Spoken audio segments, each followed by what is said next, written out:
What's going on, y'all? Welcome to Shades Tube, and thank you so much for tuning in. Tonight it is September the 26th, 2024, 12:40 a.m. out here on the West Coast. Again, thank you guys for watching me tonight and or today or whenever you watch me. And I appreciate you guys. All right, guys, we're gonna go ahead and do this copyright disclaimer act. Okay, let me go ahead and get it real quick. Okay, so the Copyright Disclaimer Act under Section 107 of the Copyright Act of 1976, allowance is made for fair use for purposes such as criticism, comment, news reporting, teaching, scholarship, education, and research. That entire copyright disclaimer is in my description area. It will be in my comment area, and part of it is scrolling across that screen. Y'all do not forget to thumbs up this video if you enjoyed this content tonight. Also, subscribe to the channel and hit that bell notification so you can be notified of any upcoming video. Again, like, subscribe, and hit that bell, and share, and leave a comment if you like. If you want to show additional support to this channel, you can do that by doing a Cash App to $ShadesTube. All donations are used to better this channel. Thank you in advance for that, as well as thumbing up and subscribing and hitting that bell. And welcome to all my new subbies as well. Thank you for joining Shay's family, and I appreciate you guys. All right, and I appreciate everybody who's been with me for the longest. Okay, so tonight, guys, we are going to be talking about Diddy, what his lawyer says regarding the baby oil. Also, his daughters spoke out as well, and I got other Diddy news and videos. For breaking news, we're going to dabble into this New York mayor who was just indicted. I'm going to tell you what for, and then just a little highlights from Dolph trial. I'm not going to go over his entire trial or anything, but we're just going to look at some key points if we can see them tonight, okay? So y'all get you something to drink, a relaxing chair, bed, or whatever, and come on and let's watch this live, all right? And I hope you guys had a good day today. I really do. And I hope you enjoyed it. All right. Okay. So let's go ahead and start off with this. Oh, over here in the chat, we got Jermaine. What's up? What's up? How you doing, Jermaine? Thank you so much for tuning in. Okay. Now let's go over here and get this thing over here up. So we're going to do the breaking news in topic time, y'all. And let me make sure this music is not too loud. Okay. Let's see. We can just put it at 10. Okay, so anyway, let's start off with the first thing first, guys. Excuse me. Okay, let's go ahead and start off with Diddy news, okay? And excuse my voice, I'm kind of hoarse, so hopefully it will stay where you guys can hear me, okay? Anyway, let's go ahead and do this. Let me first let you guys know that 50 Cent's documentary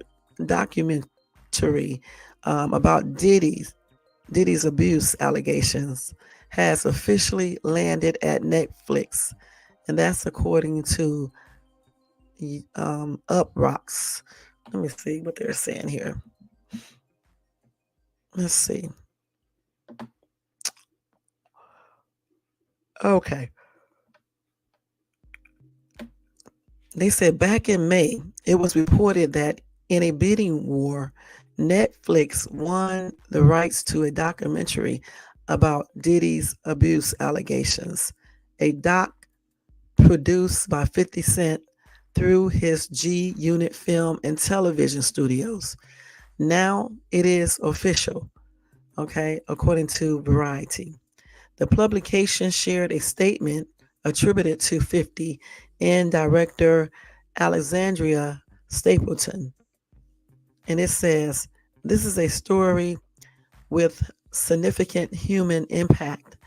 It is a complex narrative spanning decades, not just the headlines or clips seen so far. We remain steadfast in our commitment to give a voice to the voiceless and to present authentic and nuanced perspectives. While the allegations are disturbing, we urge all to remember that Sean Combs' story is not the full story of hip hop and its culture. We aim to ensure that individual actions do not overshadow the culture's more broader contributions. Okay. Um, Now, this project is currently in production and does not have an announced release date. Now, this comes after 50 said in July, I'm the only one from hip hop culture that's produced quality projects. We do have a lot of talent within our culture where the talent has developed a, a comfortable, it has developed people being comfortable in front of the camera. So they are usually a part of it as an actor or driving force of why someone would watch the project, not the behind the scenes production, producing the whole project. So there's a difference. Okay. So let's go ahead and read a couple of these comments real quick. Let's see here. Edith said more celebrities need to speak up and do the right thing, yet many celebs are probably having a panic attack. The Epstein case was supposed to release names too, but money talks.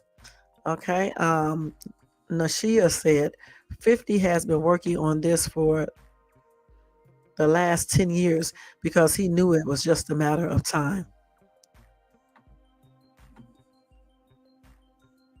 Somebody says, so that's why you feel safe when you go out of your door, huh?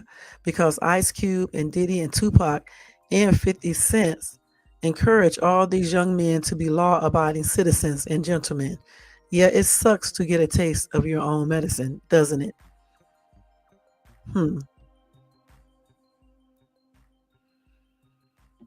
Let's see. Okay. And then somebody says, so you're just going to keep copying and pasting your nonsense on every comment. Get a life, dude. Now, another commenter said, if a quarter of this Diddy shit is true, Diddy isn't worrying about 50 cents. He needs to plan for his commissary vending machine. It will cost at least 50 cents. And then this person started laughing. Glory said 50 is a stand-up man, and really, I believe what he's saying. All right. And then this is the final comment that I'm going to read tonight. Me said 50 is smarter than people give him credit for. He's not afraid to take some heat. All right. All right. So I guess we will be looking forward to seeing that documentary on Sean Diddy Combs and his RAPE allegations and things like that. All right. And I don't think he told us the release date or anything. Let's see if he did. I don't remember seeing that. Let's see. Yeah, I don't see anything yet. But I'm sure we will find out soon enough. Okay. So I'm looking forward to seeing that, like I said before.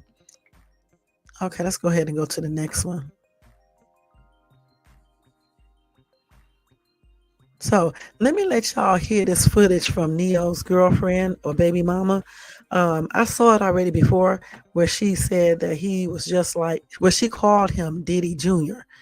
And then she said he is going to, just listen. Hold on. And then she said he is going to get caught for his freak offs. So the baby mama is saying this, and this is an older, not real old. It's just not new. Okay, so she was saying this about Neo back then, maybe a couple of weeks ago, a couple of months ago, or something like that. So I want you guys to hear this and watch it. All right.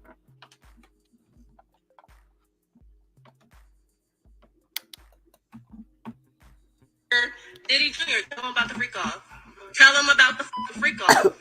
Tell them the truth. Tell these people the truth. Oh, shut the fuck up. You don't give a fuck about none of these kids. Do y'all see a fucking picture in his house of a fucking kid? He don't care about these kids. All he care about is doing drugs, drinking alcohol, fucking these hoes. That's what you care about. So let's go. I'm gonna bop the fuck up out of here. You and your freak off. You can get back to your freak off in a minute. You'll be next. You'll be next. You'll be next. You'll be next. Your stories will be coming out next.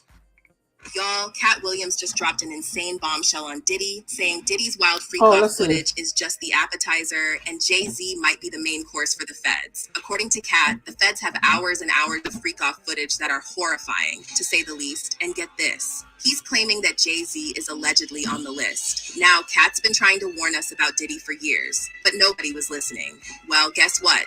They're listening now. Diddy's in hot water, facing multiple lawsuits, and even got arrested. The accusations? Let's just say they're not pretty. We're talking non-consensual acts, folks. But hold on to your wigs, because this is just the beginning. Cat's hinting that there's way more dirt about to come out, and it's all swirling around Jay-Z.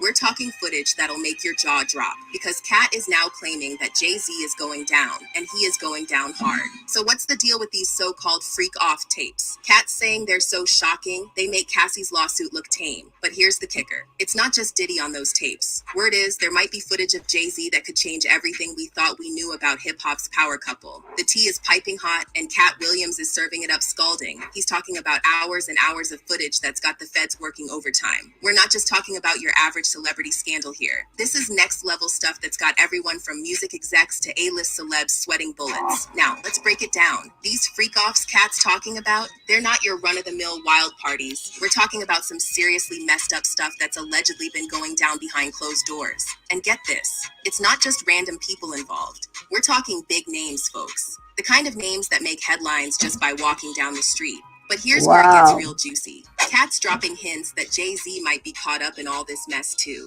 Can you believe it? The man who's been at the top of the game for decades might be about to take a serious fall. And if what Cat's saying is true, it's going to shake the entire industry to its core. Now you might be thinking, hold up, how do we know this isn't just some crazy rumor? Well, here's the thing. The feds have been on Diddy's case since 2008. That's over a decade of surveillance, folks. Damn, y'all. So they was been on his case. I mean, they've been watching Y'all, him. Cat Williams Hold on. They've been watching him since 2000. Well, I don't know if they was watching him, but they've been on his case since 2008. Somebody said Jay-Z was up Diddy's ASS and R. Kelly. You think he's innocent when he brought Rihanna here as a teen and told her you have two choices: either sign the contract and leave by the door, or you can go out the window. He and Aaliyah, who he helped get her papers fudged to marry her husband at 15. And then somebody said Rihanna to herself told the out the window threat. Okay, let's see. Somebody else said, no, not this. Let's read this one right here. Okay. Another commenter said, this has been happening for decades. People are just now seeing the truth.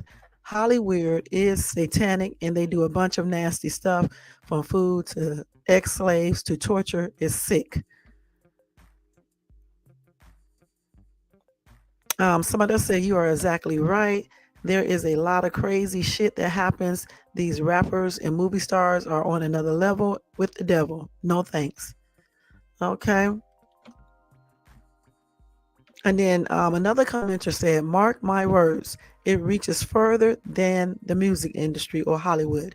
You will see people like Bill Gates being arrested. Oprah is going to catch a case. Ellen DeGeneres. I guess those last two are kind of Hollywood, but I feel like they tried to sucker Zuckerberg, and he might have strayed away from that path, but he is aware of it.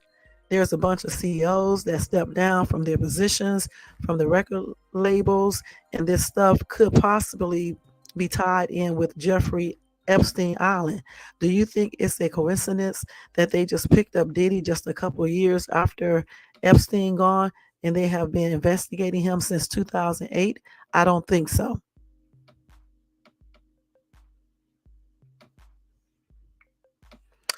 And let's see what else. Somebody said, listen to the lyrics of these rappers, Jay-Z, Beyonce. If people tell you who they are, believe them. Another commenter said, I felt bad for Bey, but now I don't know. It seems like she She be the one to listen to those girls getting their asses beat and just stand by or laugh. She used to look so happy when she went from to the left to soul sucked right out of her. Okay. Somebody said these comments, so many hoping to see these people fall, just pulling shit out of your asses.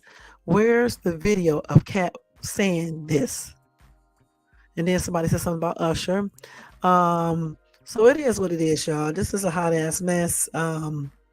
We already know the FBI has those freak off videos. I don't know if Jay-Z is going to be the next person to be arrested. I don't know for sure what his involvement, if any, is in all of this. So these are all just allegations. It's a hot ass mess though. I'm not gonna lie. Let me see what they got right here. No one realizes that after Diddy was arrested, Jay-Z will be affected by three creepy influences. 1. Public image and business partnerships. Jay-Z and Diddy have had a long friendship, both in life and in music. Now that Diddy has gotten into such big trouble, Jay-Z will inevitably be implicated. People might even start to question whether he has been involved in illegal activities just like Diddy. As a result, Jay-Z's public image is likely to change, and his business partnerships will gradually decrease. This is not going to be good for him.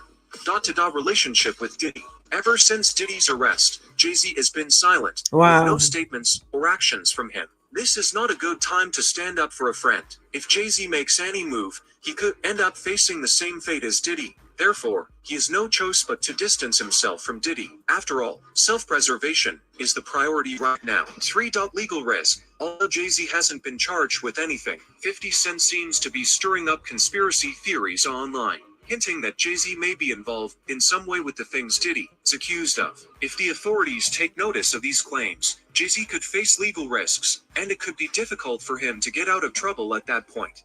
The thing about it though, like I said before, I don't know about the Jay-Z thing. Jaguar White said, and I think I heard somebody else say that Jay-Z was worse than Diddy. But I don't know. These are all allegations. You know what I'm saying? We don't know for sure. Let me see what some of these people are saying. Somebody said, let's see. Jay-Z's pregnant mistress mysteriously passed on of an aneurysm only 24 hours after she threatened to go public with their affair. Coincident? I don't think so. Diddy supposedly paid off the coroner. Wow. And then somebody said, all those millions, and Jay-Z is still, you know what, SF. Hope he's got his affairs in order because he's pretty high up on that election year list. Cash for pardons may not be an option this year.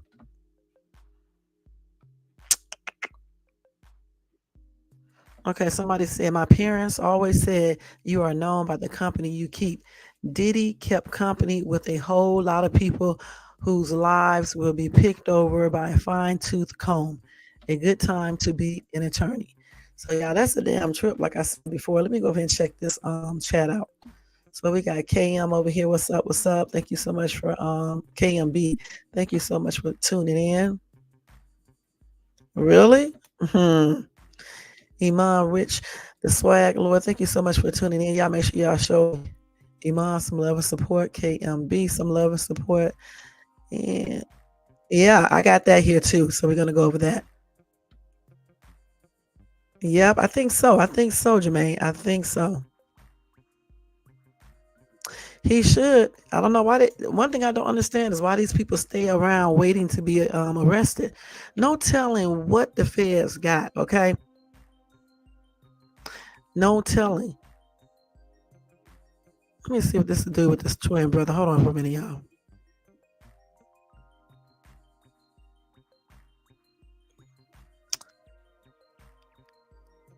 Oh man. Wait, no. This is not as bad. I was going to say. Okay, that's not him. I'm thinking that was his twin brother. It's not. Okay. But anyway, like I said, if Jay-Z, I forgot what I was saying before I saw this. But yeah, if Jay-Z is smart and if he really thinks that he is being investigated, yeah, he should be, like you just said, Jermaine. And the thing is, though, we know how the feds operate. They will be watching you for years. They've been watching Diddy since 2008. Damn, that's when I left ATL. So they've been watching him for a while. So no, you know what? No telling what type of information they have on him. Hold on, y'all. Excuse me. No telling what information they have on Sean Combs besides those videos and audios and other electronic devices and things like that. There's no telling. And I don't want to say too much about Jay-Z. Y'all know I don't be talking about these celebrities because you never know who may be watching you and stuff. But I'm just saying, you just never know. You know what I'm saying? But if people always say certain stars are into the secret society like the Illuminati. Is that right? Illuminati. Yeah. It wasn't Illuminati. Illuminati. Okay.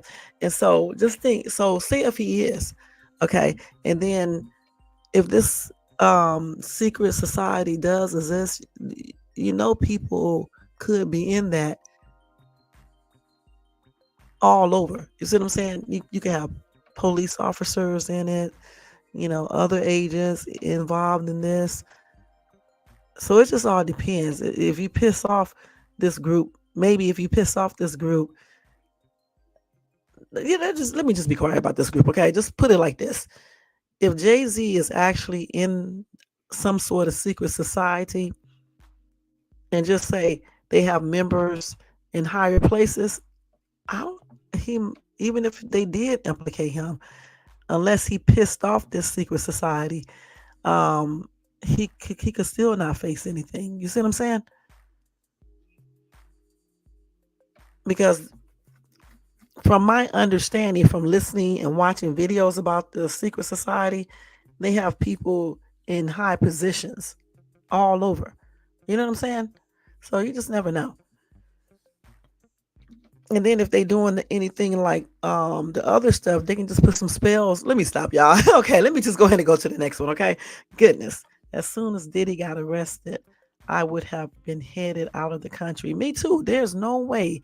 There is no way I would stay if I knew that my best friend just got arrested and I've been doing stuff with him. Not saying that Jay-Z is doing anything because I don't know. I'm just saying if I was in those shoes, I'm out of here.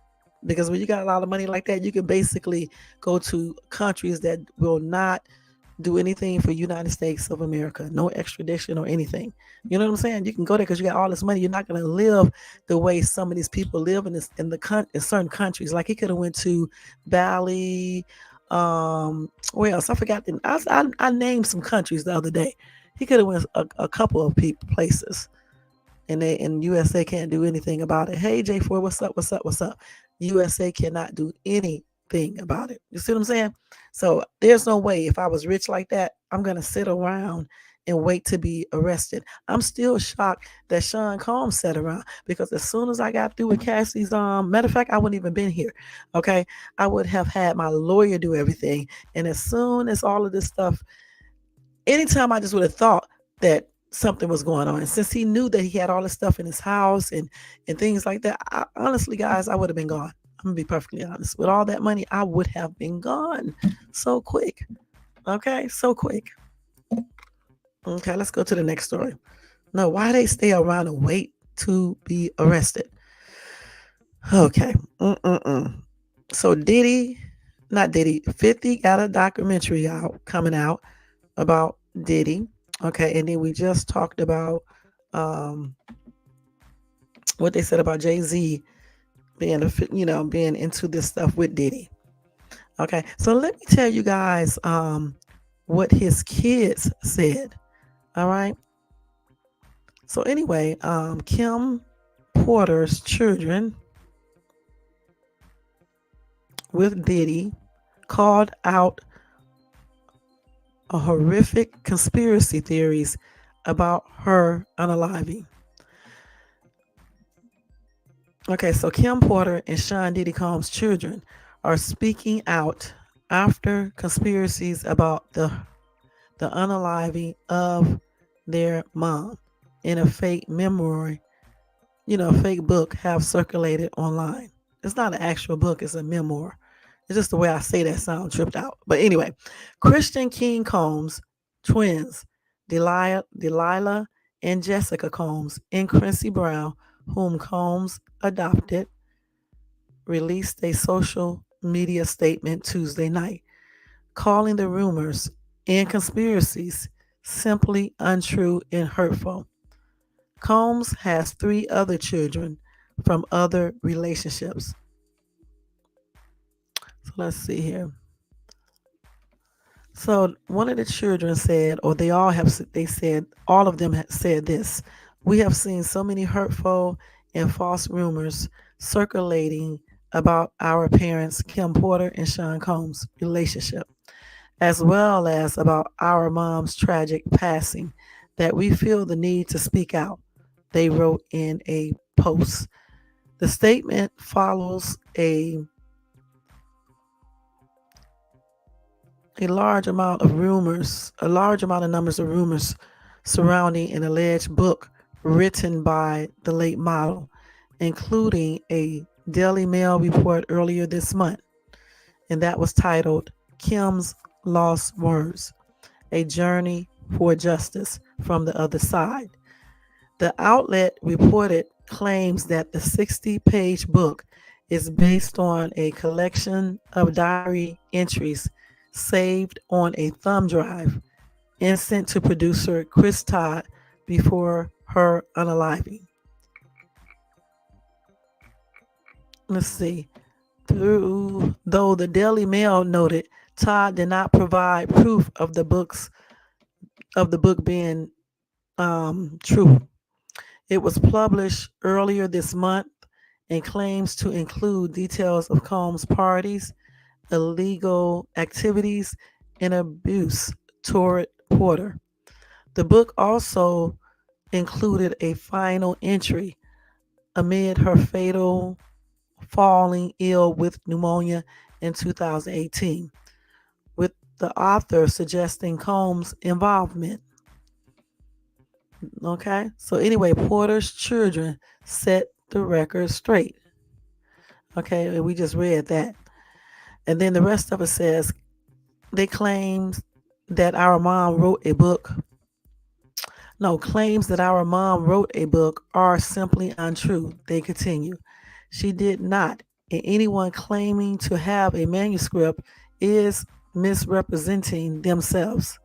Additionally, please understand that any so called friend speaking on behalf of our mom or her family is not a friend, nor do they have her best interests at heart. So on Monday, Brown's father, singer Al B. Sure, took to social media referencing the faux memoir and calling for an investigation into Kim's unaliving. His Instagram post is still up as of Wednesday morning. Combs had an on again, off again relationship with Porter from 1994 to 2007. She passed on in August 2018 at the age of 47 after she was found unresponsive in her San Fernando Valley home. The Los Angeles County Coroner's Office confirmed at the time that she passed on of pneumonia.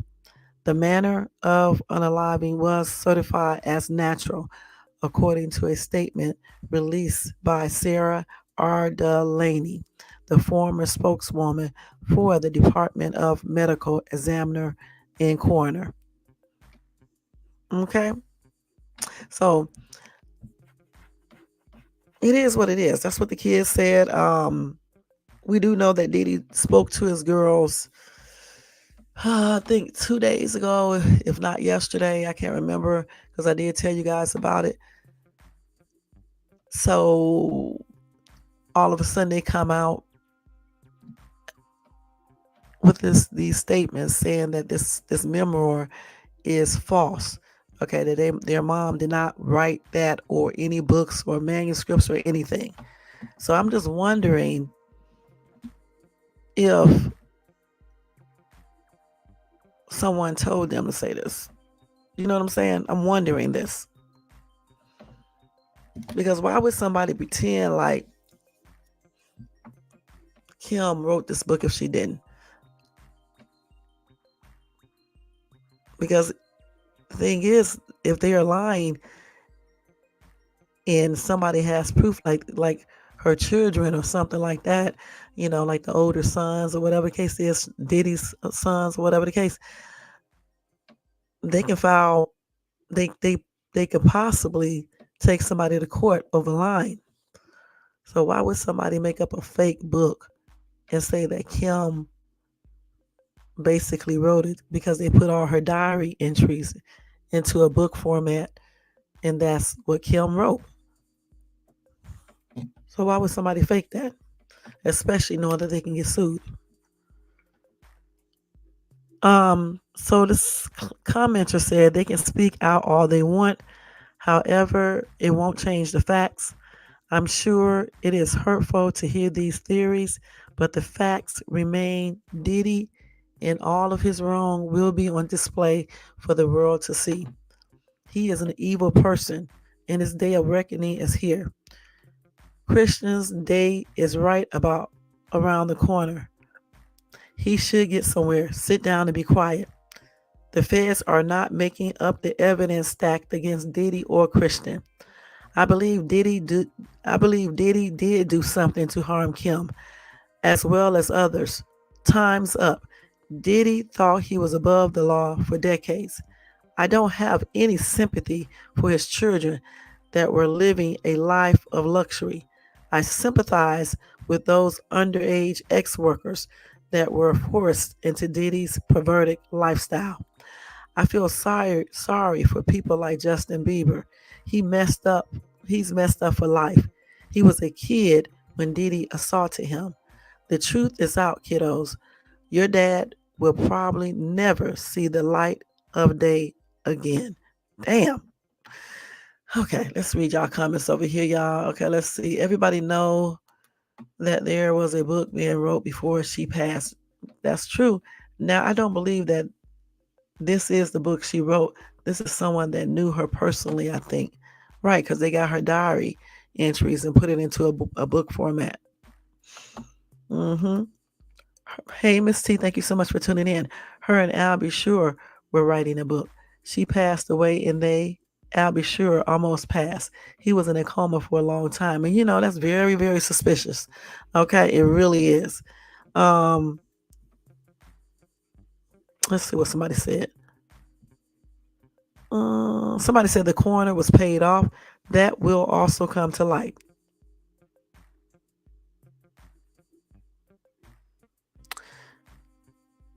I don't know why this person said she's just trying to cover her son's asses. It's the kids that are talking, the daughters. Okay, it's the daughters who said what they said. They said that somebody's lying, and if somebody did write anything, they're not, or if they tell anything, or write anything, they're not friends of her mom, their mom. Okay, so the thing is like I just said, I believe that these entries are from Kim Porter's diary. Okay, and clearly, a friend or somebody who knew her got these entries and put it in a book format for the world to see, point blank, or for somebody to get and leak out or whatever.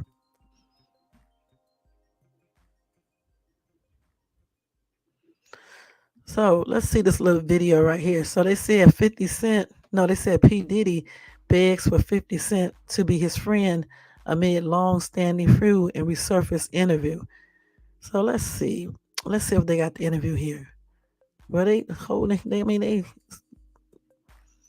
shaking each other's hand right here and stuff. Let's see if they got the video on here. So I won't have to read all this mess.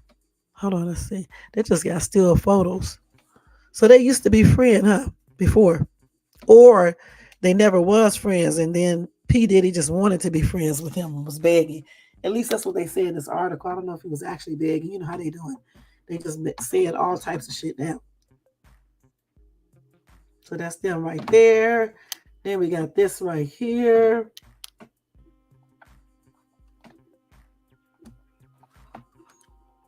He asked to take 50 Cent shopping though. So maybe that's the reason why 50 was like, hell no. I got that video too, so I'm gonna show it to you guys. But anyway, let's see what they said right quick. Okay, so they said it's no secret that 50 Cent has been feuding with Sean Diddy Combs for years. However, it seemed that their beef seems to be one-sided. At least that's how the Mo Money, Mo Problems rapper is painting it. Recently, a clip resurfaced of Diddy addressing 50 Cent's dislike for him in a radio interview way before he was arrested on ex trafficking and racketeering charges in Manhattan, New York last week. Sean Combs admitted that he strongly desired to be buddies with the fellow rap superstar. He said, "Me and him could be friends, but he doesn't want to be my friend." And that's what Diddy said about the In the Club rhymer in the interview. That sounds so weird. He said, "I want to be his friends." Let me see. Let me talk like a dude. He said, "I want to be his friend so I could teach him everything I know so he could become a better money getter since I'm the number one money getter in the world." Okay. And then he went on to beg 50 Cent to befriend him. He said, "Yo, 50, please be my friend. 50, you are breaking my heart. Curtis, please be my friend, please." Now, I think he was probably just joking, but okay. Anyway, let's see. So let's see.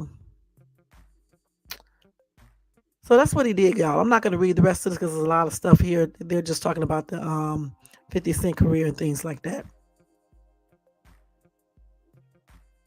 So they said, being that 50 also personally don't like Diddy, it makes producing a documentary covering his allegations that much easier since there's no friendship, loyalty aspect to overcome. 50 Cent's beef with Diddy dates back over almost a decade. So let's see why. So in 2006, 50 Cent dropped a diss track named The Bomb, which seemingly without any proof implied that Diddy knew the identity of the notorious Big Iller from back in March 1997. This sparked a feud between the two. Now then you're going to fast forward to 2010. Diddy labeled 50 Cent as a hating ass crap, I guess, after he took on the role of Rick Ross's manager in 2009. The feud escalated further last year when 50 Cent got involved in a lawsuit filed by Diddy's ex-partner, Cassie, in November 2023, accusing, Diddy of RAPE, sexual assault, and human trafficking. So that's why they are no longer, well, I don't think they were ever friends, but this is why 50 Cent does not like Diddy.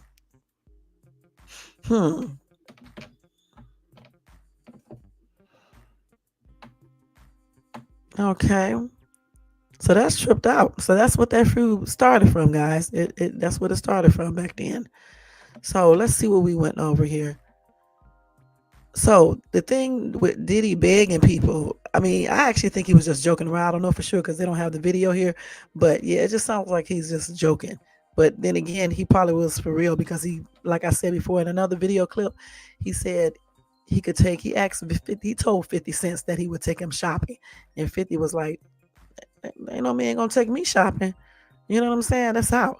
Fuck that shit. That's crazy as hell. Why would a man be taking me shopping? Now y'all know I just added those words, but he just said no, ain't no man gonna take him shopping or something like that. But I'm gonna play that video clip for you guys anyway, okay?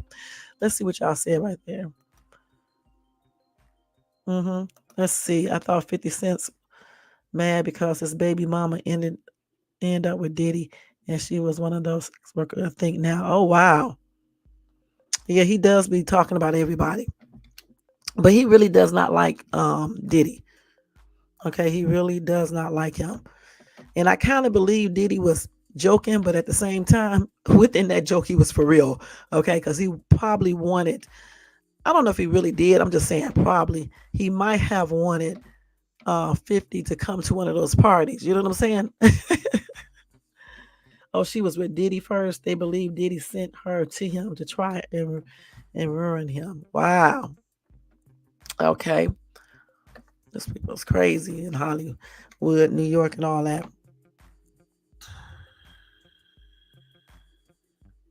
So this is the one where he was asking to take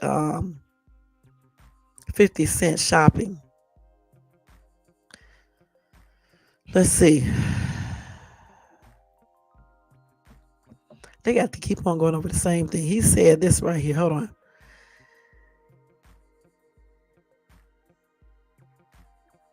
So 50 Cent said he asked to take me shopping. I thought that was the weirdest shit in the world because that might be something that a man says to a woman. And I'm just like, nah, I'm not fucking with this weird energy or weird shit coming off the way he was just moving from that. I wasn't comfortable around him. And so 50 was smart because he thought that was straight up weird. I mean, honestly, why would you be taking a man shopping? You know?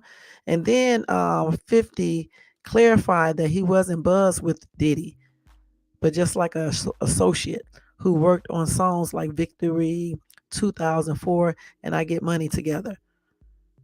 He said from his point of view, he would not call Diddy his friend or say they have a friendship because there would not be, I mean, that would, what he said, because there wouldn't be disappointment between us if we didn't speak to each other. Okay. They say even in the roughest times, 50 avoided Diddy, no matter the financial benefit that might have come. When J-Lo told Diddy to hit up 50 Cent, the call came in and 50 declined it. At the time, according to 50, his baby mother was not happy with the choice. She said, "What the F we need?" And he recalled her saying, "What? Why don't you want to talk to him?" So he just did not get a good energy from this dude at all. Yeah, and they said, but 50 Cent was determined to keep his distance, something he's held true on until today. And of course, Diddy denied it.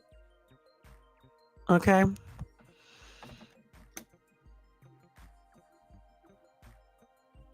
Let's see. I think I got that video too. Let me see if I got it on here, y'all.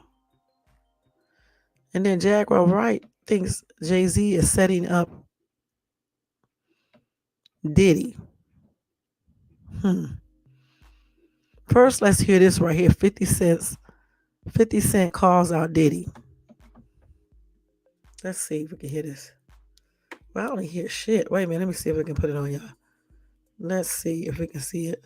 Crips PPD $1 million to kill Tupac and Suge Knight. And 50 Cent has a history of dragging Diddy's name through the mud, but his latest attack is the most explosive yet. 50 Cent just called out Diddy, telling him to lawyer up for putting the hit out on Tupac. Please, God told me to ask y'all for help. I need your help. I need your help. I can't do it alone.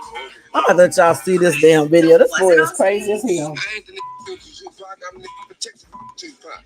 Wait a minute, but y'all. at the same time, Puppy can give him a mother star, and every rat in the world say he. Wait. Oh, man, I gotta go back. Let's do it like this. My ass is always going off these videos. 50 Cent calls out P. Diddy. Allegedly, Diddy gave the leader of the Southside Compton Crips, PPD, $1 million to kill Tupac and Suge Knight. And 50 Cent has a history of dragging Diddy's name through the mud, but his latest attack is the most explosive yet. 50 Cent just called out Diddy, telling him to lawyer up for putting the hit out on Tupac. Please, God told me to ask y'all for help. I need your help. I can't do it alone. I'm overwhelmed. I'm crazy. So was it all staged? I ain't the nigga Tupac. I'm the nigga protecting Tupac. Yeah. But at the same time, Puppy can give him a mother star, and every rat in the world saying he. Jay was trying to get at her as well, and I didn't know. He was Hold on, let me stop. He was courting her. Because the rumor originally was that you were. Okay, we're gonna stop it because we don't need to hear all this fruit with Jay-Z. Okay, so that's a lot of stuff we just heard, y'all. So they still believe that Diddy has something to do with all these unalivings. Hmm.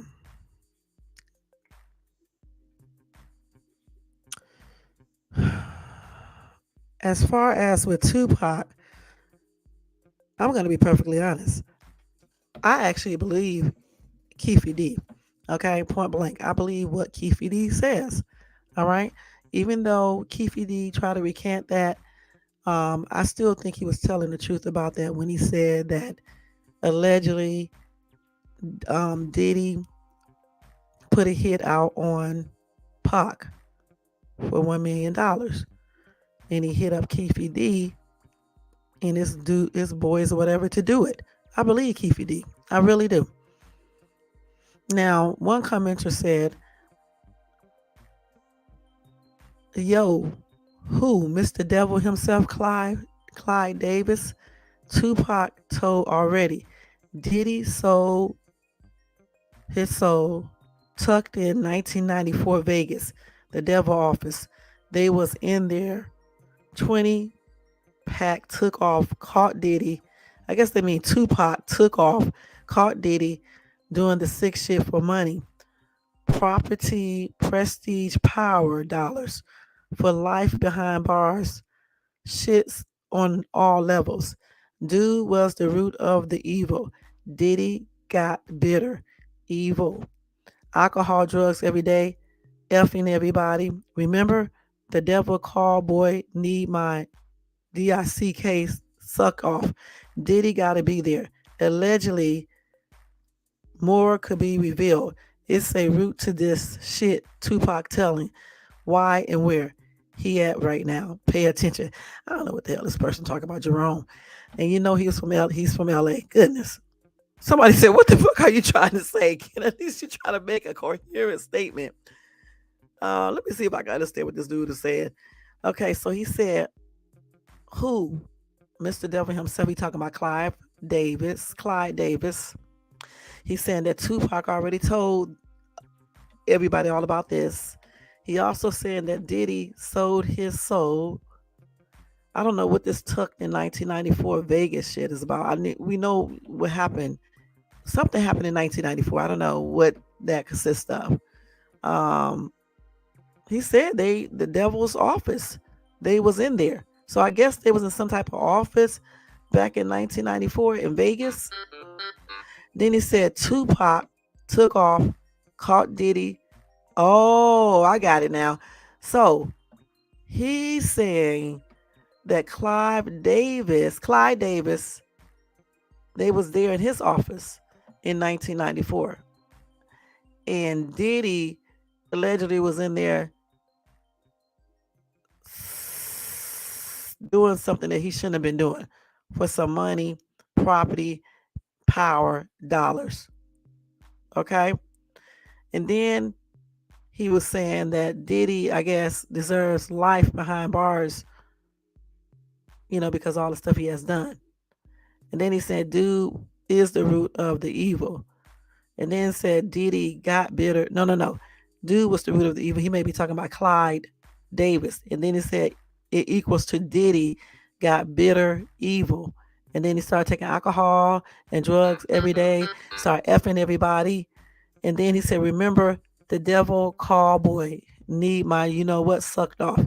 So I guess he's talking about Clyde Davis. I guess the devil call boy. Yeah, because he said Diddy got to be there. So maybe they talking about Clyde Davis was saying that he wanted Diddy to be there to do that. And then the dude put allegedly there. And then he said more be revealed. It's a root to this shit. Tupac telling why and where he at right now. Pay attention. Now, I don't believe Tupac is still alive. I don't know if this guy is saying that. It sounds like he is. I don't know for sure. But I don't believe Tupac is still alive. Okay, point blank. So that's what I think the dude mean. I don't know for sure, but I think that's what he's trying to say. All right. I don't know why he's speaking like this, but it is what it is. But I think that's what he means. I think he does. Okay. Somebody said, I always had a feeling that it was Puff and Jay-Z that took out Big and Pac. Right after their, you know what, boom, these two skyrocketed. As far as Biggie Smalls, um, I don't know if I believe that Diddy had something to do with that one. Okay, I don't know if I believe that, but you know, you never know. You never know. Hmm. So let's see what y'all saying over here.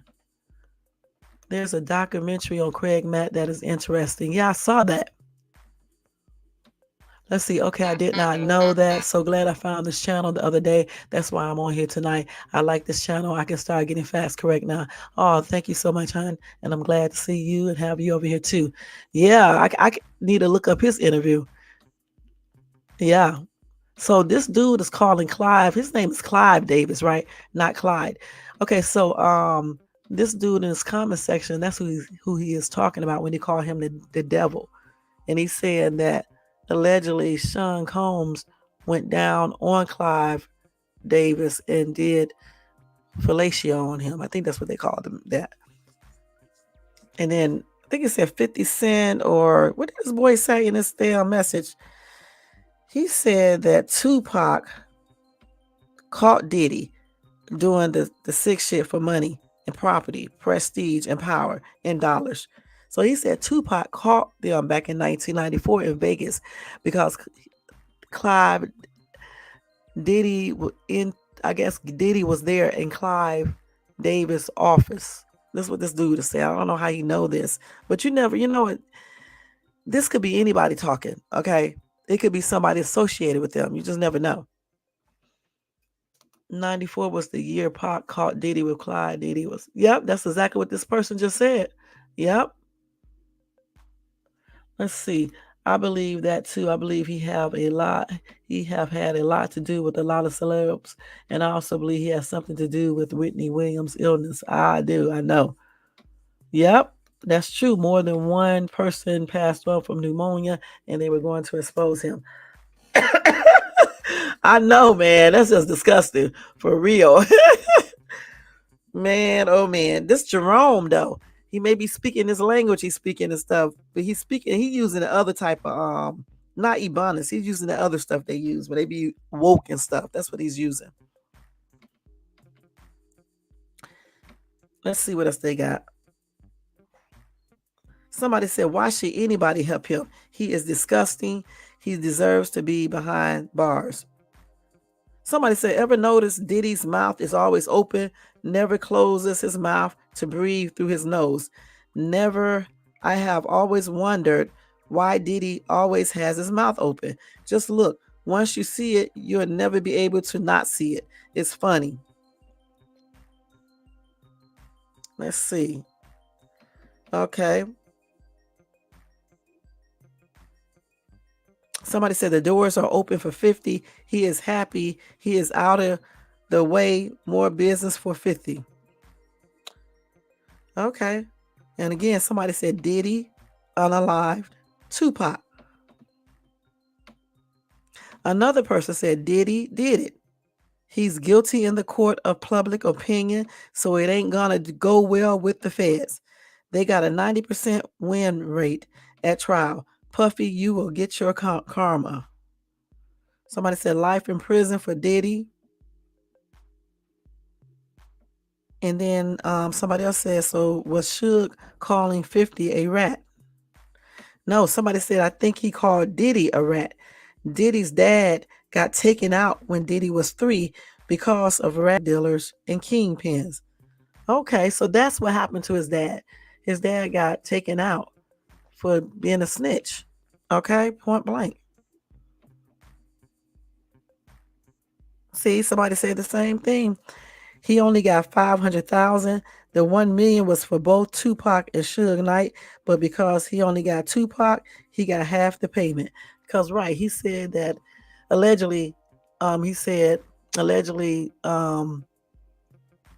Sean Diddy Combs put a hit out for $1 million on Pac and Suge, and he asked Keefe D to take both of them out. Okay, that's what Keefe D said. Okay. Somebody said everyone in the hood knows that P. Diddy and Jay-Z are guilty of murder. P. Diddy had Kim Porter unalive and many others as well. Jay-Z had his mistress unalive. The hood knows. Yeah, these have been rumors. These rumors have been around for the longest, okay? I mean, they have blamed Diddy for a lot of stuff. You know what I'm saying? For a lot of stuff.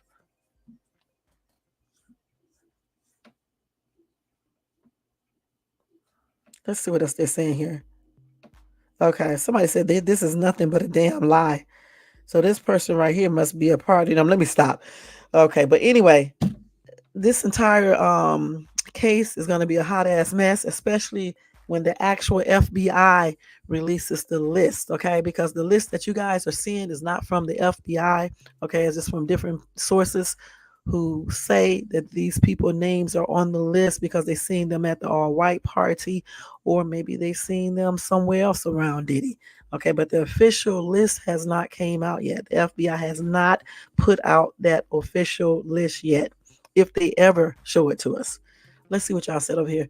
Yeah, and this is proof that every kid deserves to be in their father's life. Yeah, you're right.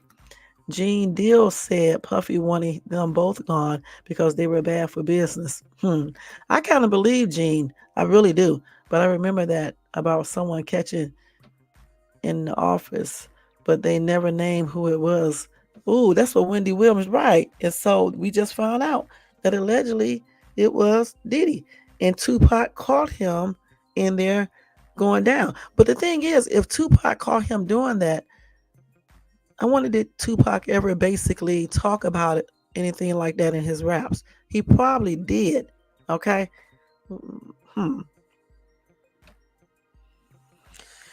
That's a damn trip. Okay. Let me go ahead and go to the next story now with Diddy. Okay, let's see here. Diddy. Okay, let's see what else we got here on Diddy. I think this is one on Diddy. Let's see. So, anyway, Diddy's lawyer, y'all, tries to explain why Diddy had 1,000 bottles of baby oil. Now, what do you guys think he said if you didn't see it already?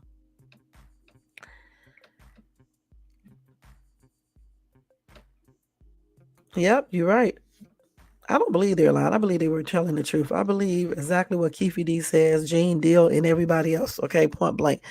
I really, truly do. Now, some people may be a little iffy, but for the most part, I think majority of the people that I heard, I read their statements or whatever, I believe them. I believe what is his name? Little Rod, because he claims he has proof, you know what I'm saying, a video or audio or something like that.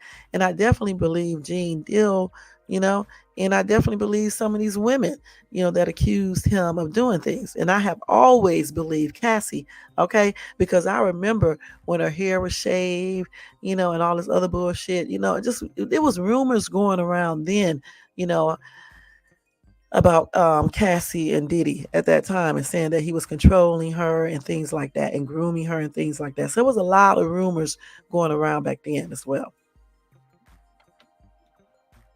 Damn, a drunk? Good, a dope kingpin. Okay.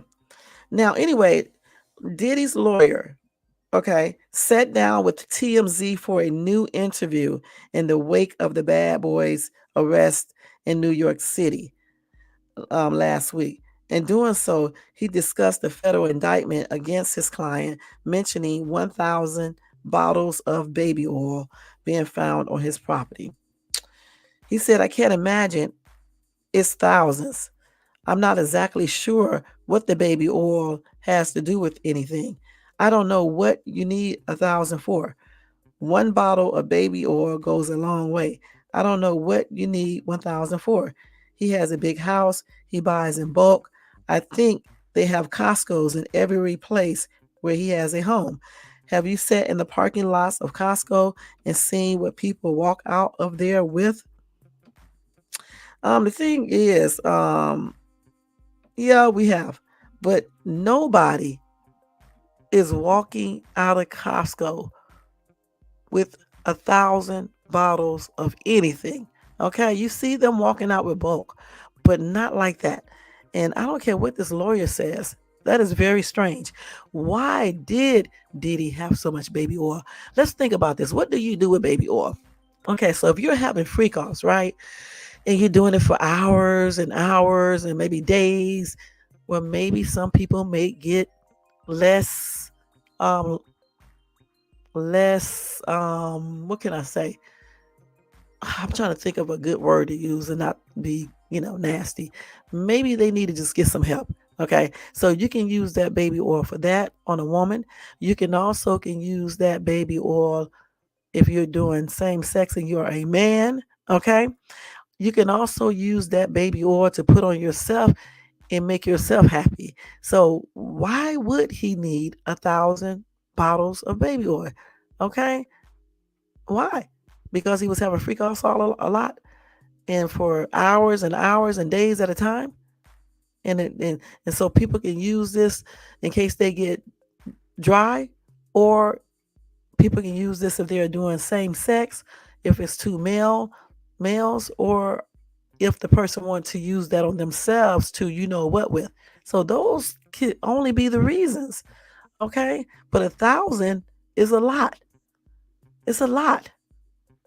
Damn. Anyway, his lawyer previously defended Diddy storing baby oil in his home while speaking with the New York Post. He told that outlet, "These are consensual adults doing what consensual adults do. You know, we can't get so puritanical in this country to think that somehow X is a bad thing, because if it was there,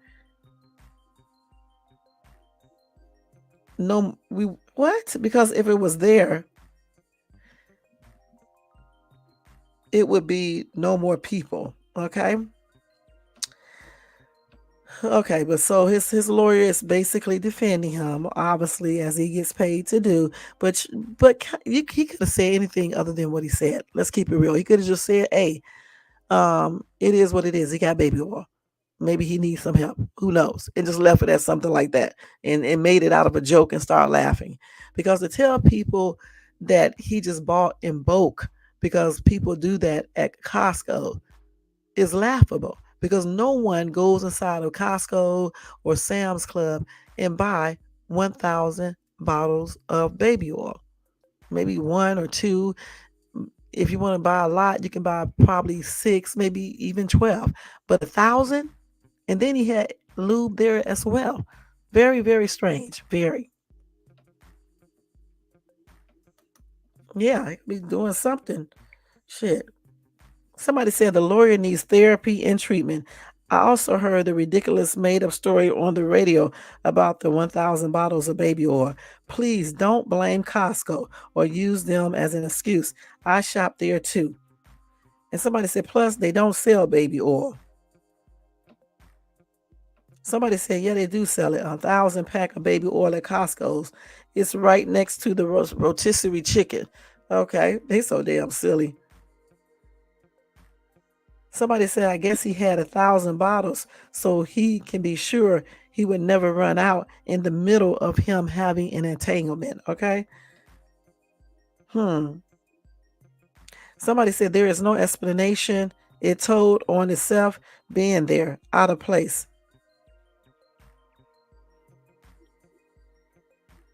And another commenter said maybe the lawyer should stop trying to explain. Like I said, if he was going to explain, all he had to do is make a joke and say, I don't know why he got all this baby oil. Maybe he using it because he needs some help, and just start laughing and be done with it. Okay. And be done with it. Because in all honesty, it really doesn't matter. Okay. The only reason why it matters is because they think that he was doing things that he should not be doing, illegal stuff. He was basically keeping people there against their will, which is called what? Kidnapping. He was also allegedly using force, violence, threatening people. He also hired ex workers to have ex with the women while he watched in the room, or either he would be in another room and he would be um, doing the Jackie thing. You know what I'm saying? That's what he would be doing. So, I mean, it is what it is. You know what I'm saying? If he wouldn't have been doing all these weird things, we would just say he's a freakazoid and leave it at that. But when you got all this other stuff involved, these illegal activities, it speaks for itself, point blank. You know what I'm saying? Somebody say, yeah, who does he think he's fooling? We are not stupid. We all know what he was using that for, creeper. Yeah, we know exactly what he was using that for, okay? We really do. Okay, let's go ahead and go to the next story. That was crazy as hell. His lawyer doing too much. Yes, he is. Let's see here. So Albie Sure says son Quincy Brown is suffering from Stockholm syndrome amid Diddy's legal troubles. So let's see. Okay, let's see. So on Wednesday morning, the veteran singer took to his Instagram stories with a video from 2020 featuring Quincy with his adoptive father, Diddy, and a young girl he claims to have adopted. The video, which raised concerns amid the rap mogul's mounting legal troubles, is reportedly a skit. Okay. Albie Sure was more interested in Quincy sharing a comment from the post that read, "Look at poor Stockholm victim Quincy in the background." Hold on, let me think this up here. He also posted a link to the Wikipedia page for Stockholm Syndrome, adding a free Quincy hashtag and spelling out "Love you, son" with emojis. Let's see what else they got here. So Albie Sure's post arrived hours after Quincy and three of his siblings shared a statement denying their mother, Kim Porter, wrote a memoir published in dismissing the notion that her unaliving was a result of foul play. In the statement posted on social media, Quincy and then the two sisters addressed the many hurtful and false rumors surrounding their parents. They said claims that our mom wrote a book are simply untrue. The cause of her unaliving has long been established. There was no foul play. Okay. Let's see what else they say here. Hold on. Now, Albie Sure also suspects that Kim Porter was murdered. All right. And he's calling for an investigation into Kim's tragic unaliving.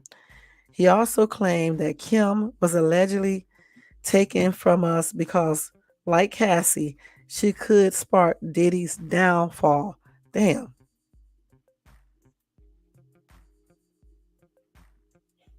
And then his son, Quincy, recently spoke about his relationship with his dad. He revealed he considers him more like a friend than a father. Wow.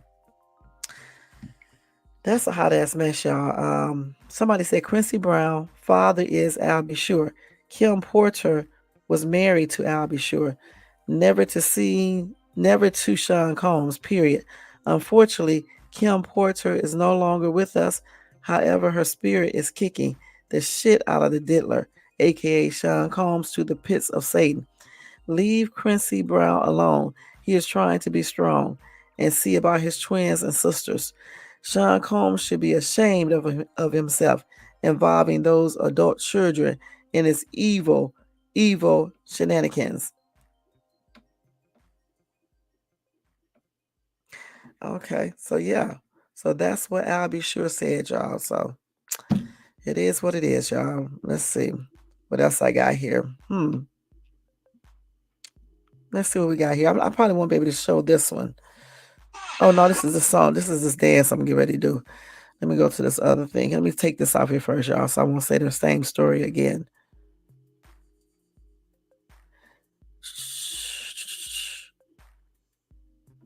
So they claim that the prison Diddy is in is now seeing some improvements since Diddy has been incarcerated.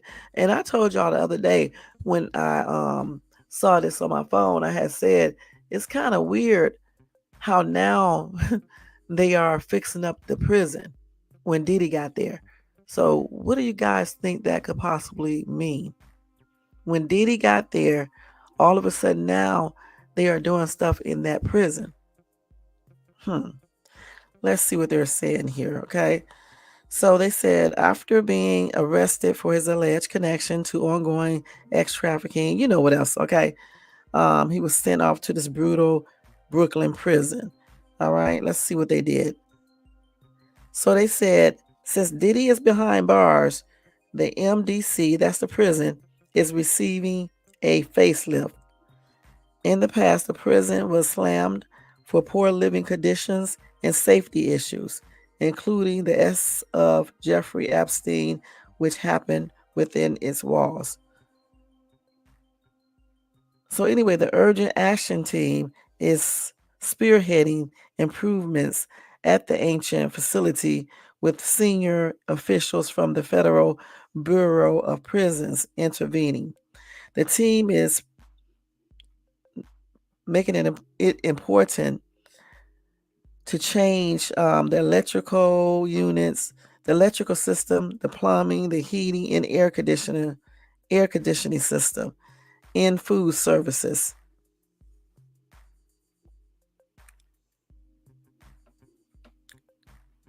And they claim that issues of extreme violence are still going on at the prison. They claim that MDC is one of the worst jails in the country. Okay.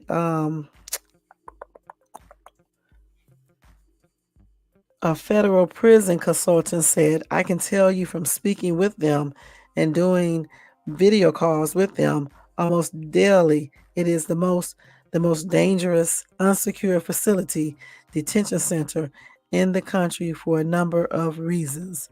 Okay.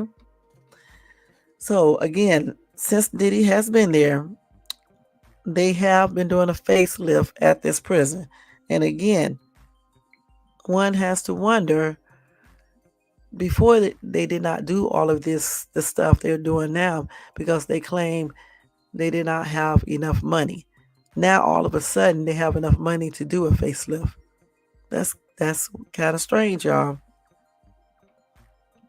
Somebody said all the people who went to Diddy's freak offs are going to pay correction officers to keep him safe. That includes the politicians, sports stars, the entertainers, movie stars, music moguls, and some of the most powerful and wealthy people in this country. The prosecution probably don't know he has video evidence of many of the top law enforcement people in this country, and he probably have them hidden in a safe place so he can use them. He probably does. You know what? This person is right. He probably have videos of so many people from different areas of life with different type of professions and everything. And that's the reason why he probably kept the videos too, so he can use it. Well, we already know he kept videos so he can use those videos. You know what I'm saying? Just in case.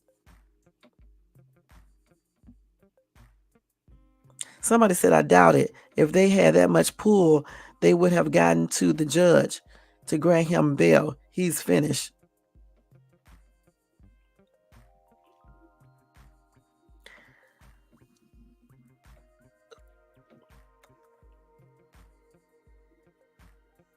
Let's see what somebody is saying. Let's see. Hold on, y'all. Somebody said it's not a prison, it's a jail. No one cares about that piece of shit. How about you write stories on his victims? Okay.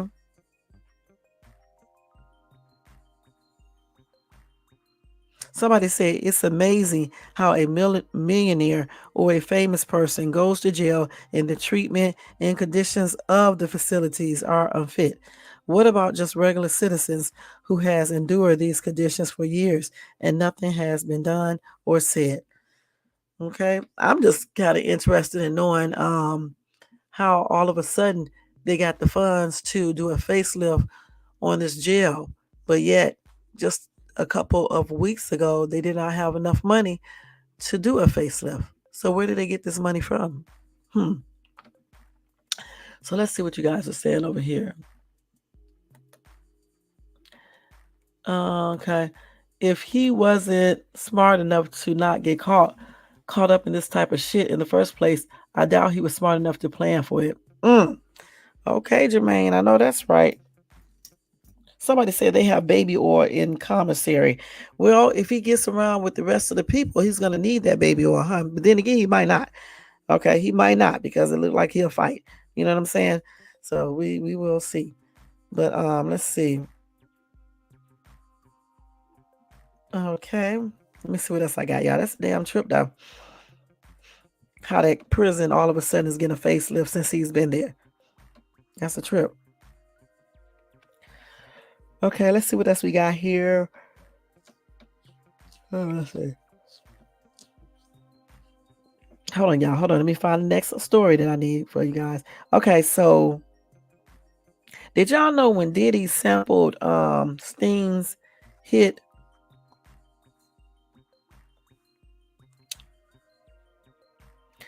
that he did not get authorization to use that song? Okay, let's see which one it is. Okay, let's see. Sean Diddy Combs may be sitting behind bars with mounting legal fees amid serious federal crime charges and multiple civil lawsuits, but he will still have to pay a jaw-dropping amount every day for sampling a song without permission. Anyway, RadarOnline.com can reveal Sting is still ranking in thousands of dollars every day because Diddy sampled his hit song Every Breath You Take in 1997 without asking this frontman for authorization. And that's pretty bold. So Diddy released I'll Be Missing You as a tribute to his friend and collaborator, the B.I.G., who was shot to unalive 2 months earlier in a murder that remains unsolved. The song featured vocals by Biggie's widow, Faith Evans, 51, clearly singing Sting's Every Breath You Take. It was a huge hit, spending 11 weeks on top of the Billboard Hot 100 and winning a Grammy Award for Best Rap Performance by a duo or group. And they said that the song's popularity made it difficult to hide Diddy's sampling of the Police 1983 hit. Possibly the biggest hit of the band's career. It spent 8 weeks that year at the top of the U.S. charts and won 2 Grammy Awards. Diddy's choice to sample the song will ultimately lead to a huge legal settlement. So the settlement,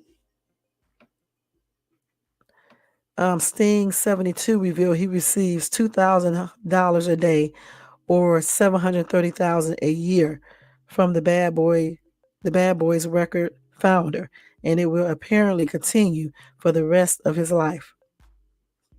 Damn. And then he was asked, did Diddy ask for permission after the fact? And Sting said yes, he did. He clarified he and Diddy are very good friends now and said it was a beautiful version of the song. Okay? So yeah, that's a trip. That is a trip. But at least they are friends, and he ultimately, said that version of the song is beautiful. While getting the $730,000 settlement, $2,000 a day. I think he said $2,000 a day for the rest of his life. So yeah, so I'm sure he is happy about all that.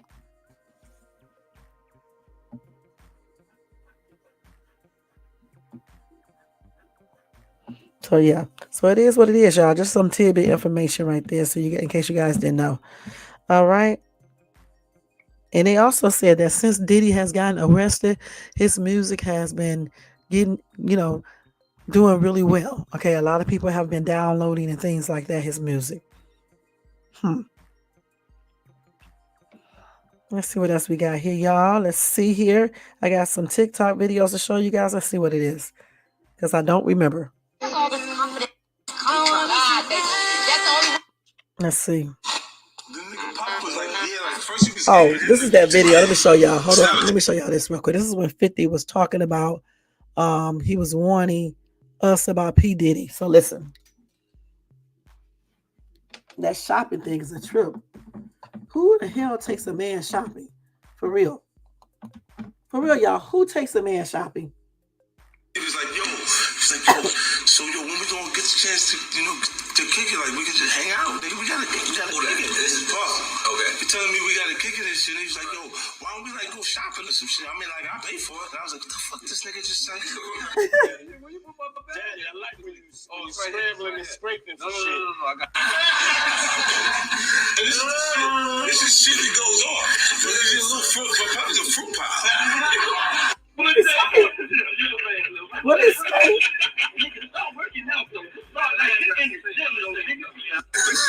weird. That doesn't happen by accident. You know what I'm saying? Like, I'm telling you. It's weird too. I agree. Later, you're going to find out a little shit that I be saying. You understand what I'm saying? Man, listen. I'm trying to tell you the truth. But the truth, sometimes it hurts. Right. It hurts people and they don't want to hear that shit. But I'm trying to tell you. Could he take me shopping? And it fucked me up because I'm looking like, what the fuck did this nigga just say? I want to take you shopping. I want to take you shopping. Why? Because when you walk around looking so motherfucking good, I'm going to feel like, God damn it, that motherfucker with me. That's all I want to do. That's all I want to do. But when a nigga tell me he want to take me shopping, what the fuck is the matter with this nigga? Hold on. Where was this at? This was at the wedding. I'm beefing with Steve Style. I'm telling you, you're going to take you shopping. Swear to God, everybody gonna want to be at Chris Lady wedding right now. Everybody gonna be like, yo, I was there. Well, I'm bugging because while they was sitting there at the wedding, I'm like this, look, because they both stay here. Right. Both Stout and Puff. Okay, yes, they fucked the Veronica, the girl that Chris was married. Well, this is awkward. We did not know that. So I'm sitting there like, what y'all going on? Oh man, goddamn! Like, my own little. The nigga Pop was like, that's crazy, y'all. Y'all heard him? Okay, that's the damn trip, y'all. But I told y'all he said that Puffy was asking to take him shopping, which is very, very weird. Puffy could have been saying it and all, being innocent and stuff. Just wanted to buy him something that looked a little bit more flyer or match his or whatever. But for me, it's kind of strange if a dude asks another dude or tell another dude, I'll take you shopping. That's kind of weird. You know what I'm saying? Why the hell would you take a dude shopping? You know what I'm saying? If 50 had money, he can take himself shopping. He didn't go. No, he didn't go to none. At least I don't think he did. He's getting $2,000 a day.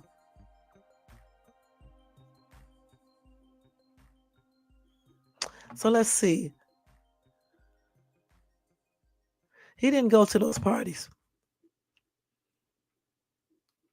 Now, I could have went to the all-white party. You know what I'm saying? The first party. Once he started the other shit, I would have been gone. Okay? Because Shades 2 don't get down like that. So, yeah, I would have had to leave. You know what I'm saying? Yeah, I could go to the all-white party at that time, because it was simply cute. Everybody had on all white, and it is what it is. But the thing is that the party after the white party is the problem. And, honestly, if he wasn't, allegedly, that's what they say he did. I don't know if he did all these things, but if he wasn't doing these other things, illegal shit there, the freaky party would just be his business. You know what I'm saying? You got a lot of freakazoids. Y'all stop playing out there. There's a lot of freakazoids out here in this world today that be doing some freaky shit. Let's keep that real. You know what I'm saying? But where Sean went crazy at is when he started doing the things that they claim he did.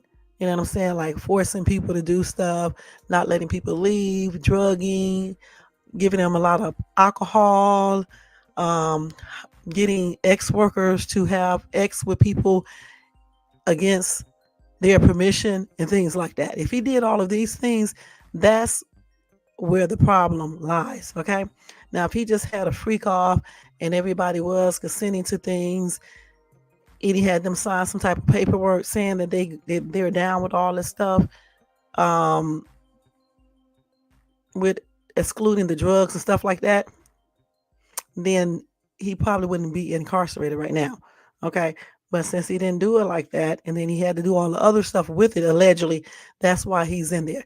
There's the ex trafficking, taking people places just to have ex and things like that, paying people. And then let me tell y'all something. He messed up too because in one of those videos, I'm trying to think, when he was talking to Kim, well, allegedly, because we don't know if he actually said that. In the book, they said that he told Kim when she was pregnant, they was talking about when she was pregnant that Kim, he told, allegedly he told Kim that they would want to have X with her since she's pregnant.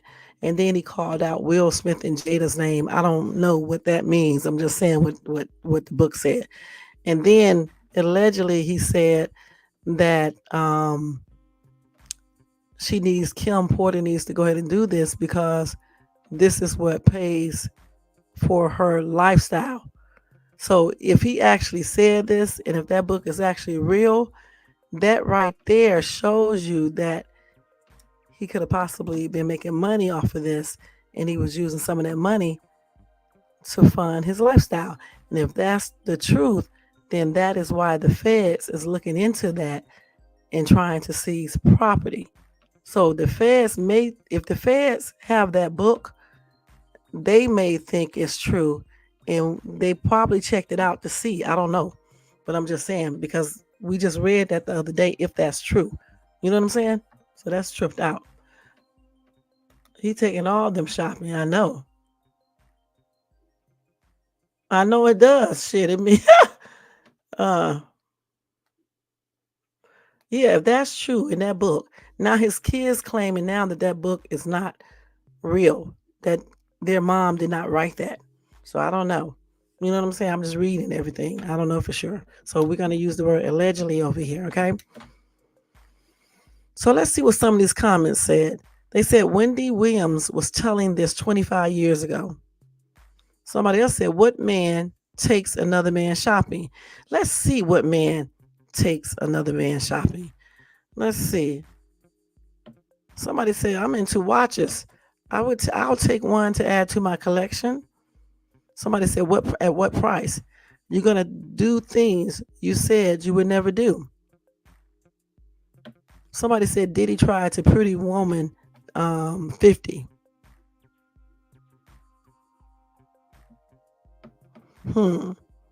Let's see. Somebody said you would be taking something besides the watch. Always be wary of the fine print. Nothing is free. Somebody said they are almost 60 years old. They have never heard of a man taking another man shopping. Ooh, somebody said sounds like he was using bait. No, supposed to be man. Ask another man that. OMG. Let's see. Somebody said it depends now. If my homeboy just got out of jail and don't have anything, or if someone is down on their luck, then yeah, I'll take them shopping. It just depends, I guess, on the situation. But since 50 wasn't coming out of jail and he isn't poor, so that's why 50 said it's not, something that he would be basically, asking another man, and it was kind of weird to him. You know what I'm saying?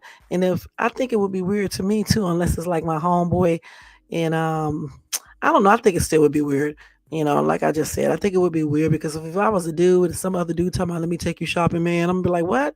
Take me shopping? Look, nigga, I'm not no girl. What the hell are you talking about shopping? I'll be saying something like that. You know what I'm saying? That's kind of weird. You know what I'm saying? So I don't know about that, y'all. That take him shopping and shit. It's like he trying to, um, you know, what is the word I'm looking for? He's trying to, you know how men take women shopping sometimes to con them up so they can get something. That's what that seems like. He taking them shopping. He wanted to take them shopping to get them all, um, to con him up so he can get something else. You know what I'm saying? And 50 is not having that shit. You can look at 50 and tell that he wasn't gonna have that shit. You know what I'm saying? That's out. You say facts, nothing is free in life. You got that right. Go ahead. I think he was talking about clothing and stuff and maybe watches and stuff. Cause y'all know Sean used to be buying shit. Cause you heard that story that I told you guys about Sharon Osbourne's daughter. Um, I think Sean Puffy Combs, his one of his people made a mistake and knocked her down, right? And so Sean Combs picked her up and put her on the table or something. And he told her, a girl, a pretty girl like you need to have diamonds, or you don't have enough diamond on, or something like that, diamonds on. So he actually sent her a diamond watch. You know what I'm saying? So he buys people stuff, you know. But to take somebody shopping, like I said, I don't know exactly what he meant by that. It could have just been innocent. It may just be something that he does. But at the same time, I'm still going to say that it's kind of strange. You know what I'm saying? Why would another man, yeah, clothes and watches or whatever, why would another man ask another man to take, he's going to take him shopping? And 50 declined, and I don't blame him. That's weird as hell. Somebody said Diddy is a fruit pop that don't happen by accident.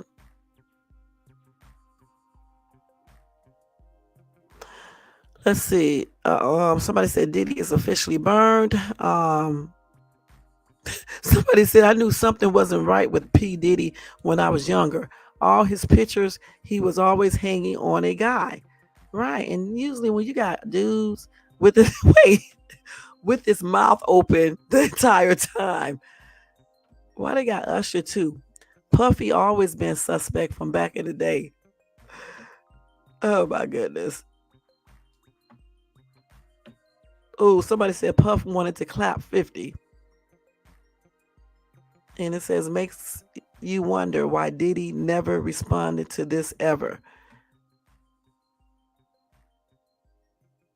Somebody said this is a conspiracy theory. Diddy unalive Biggie because he found something about him. Mm-mm-mm. Somebody said that's Nelly in the picture with Diddy. Mm-mm-mm. Somebody said P. Diddy approached the wrong brother.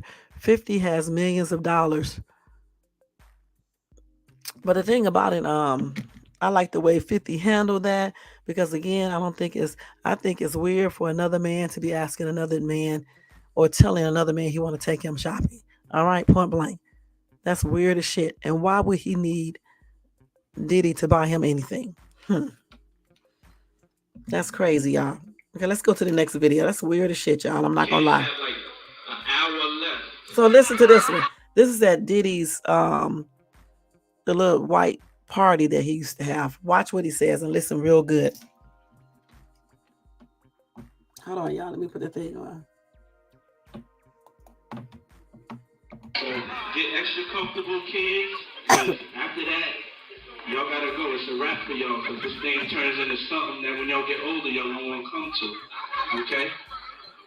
So, let's just start to get our groove on a little bit. Then an hour, we put the kids away. So I'm good.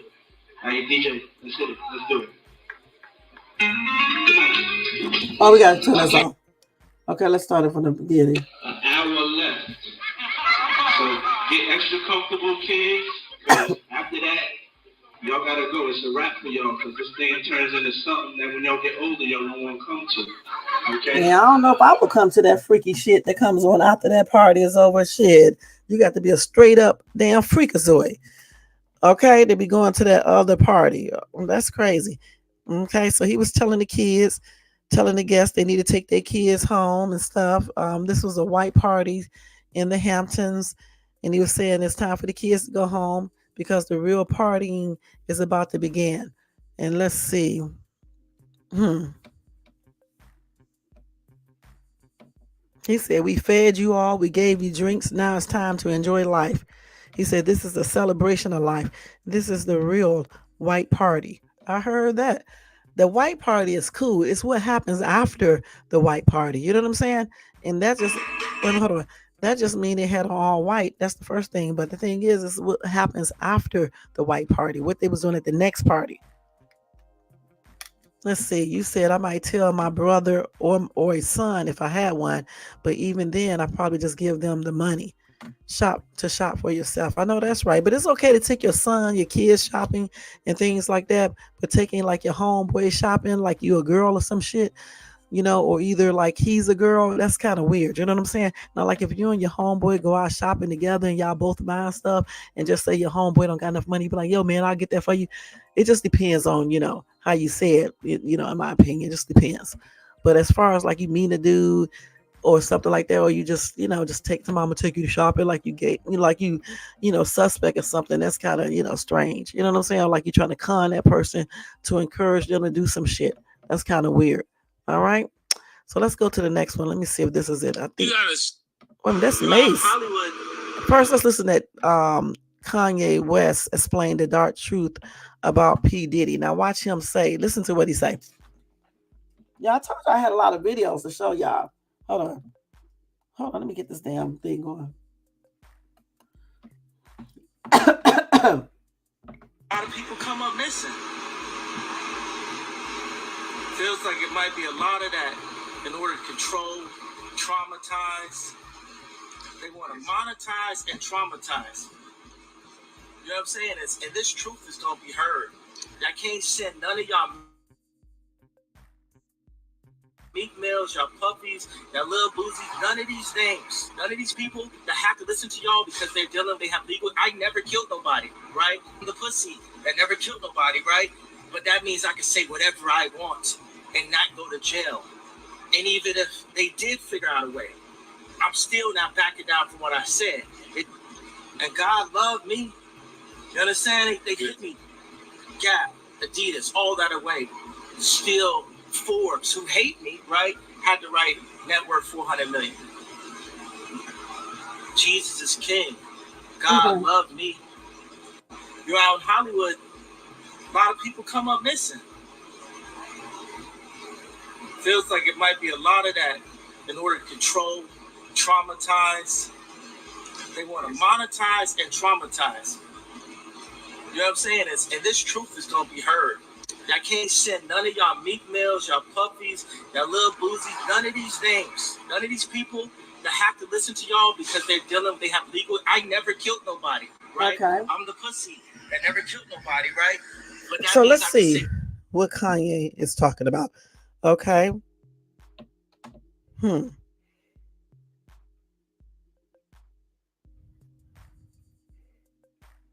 So they said Kanye was trying to leave the Illuminati. Now, somebody else said they are starting to think Kanye is not crazy at all. They just want us to think he is because he's going against the grain.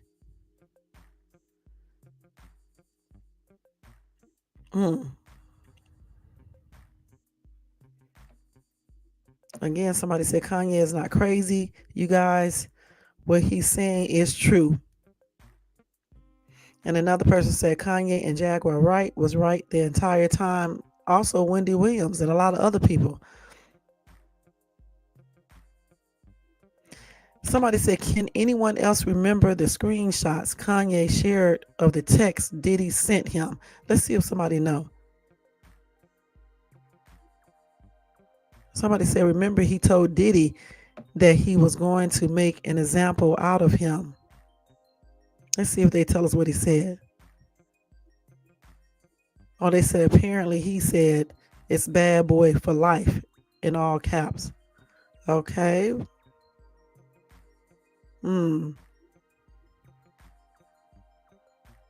Okay. hmm They said Kanye always spoke facts.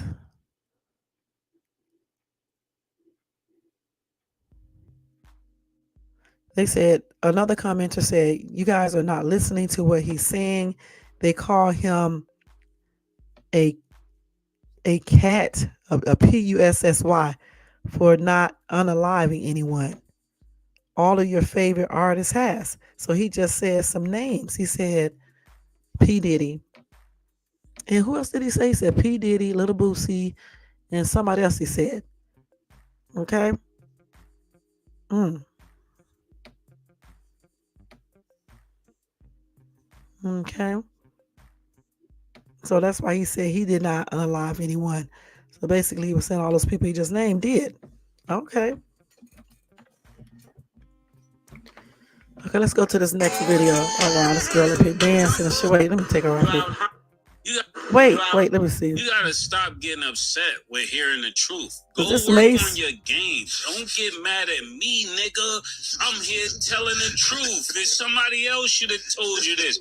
You gotta stop getting. Oh, okay. I just want to see what they was talking about. That was Mace right there. But anyway, okay, let's see what else videos I have. So they said Wendy Williams once said Diddy was known to hypnotize women years before his arrest. Let's see what that says here.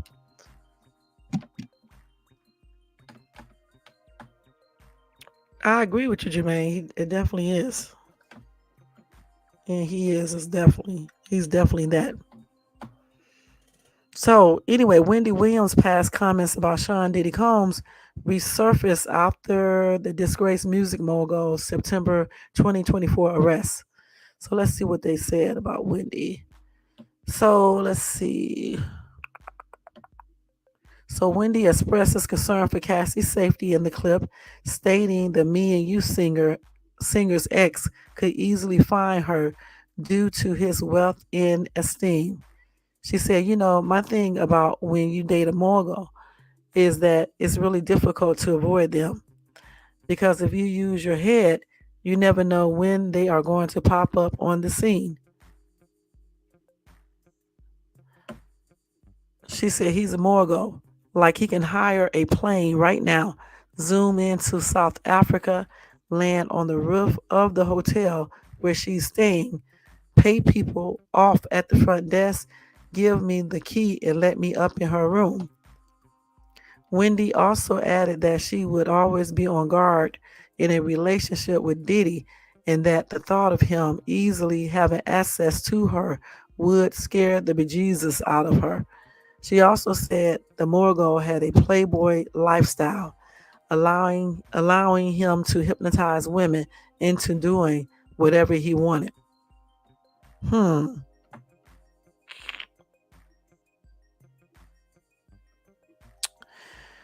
So anyway, she has not commented on Diddy's latest thing that's going on.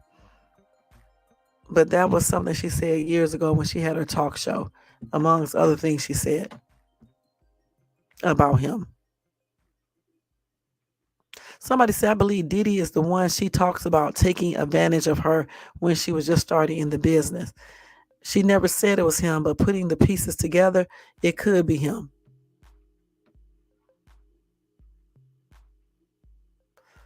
Somebody said Wendy may have a big mouth.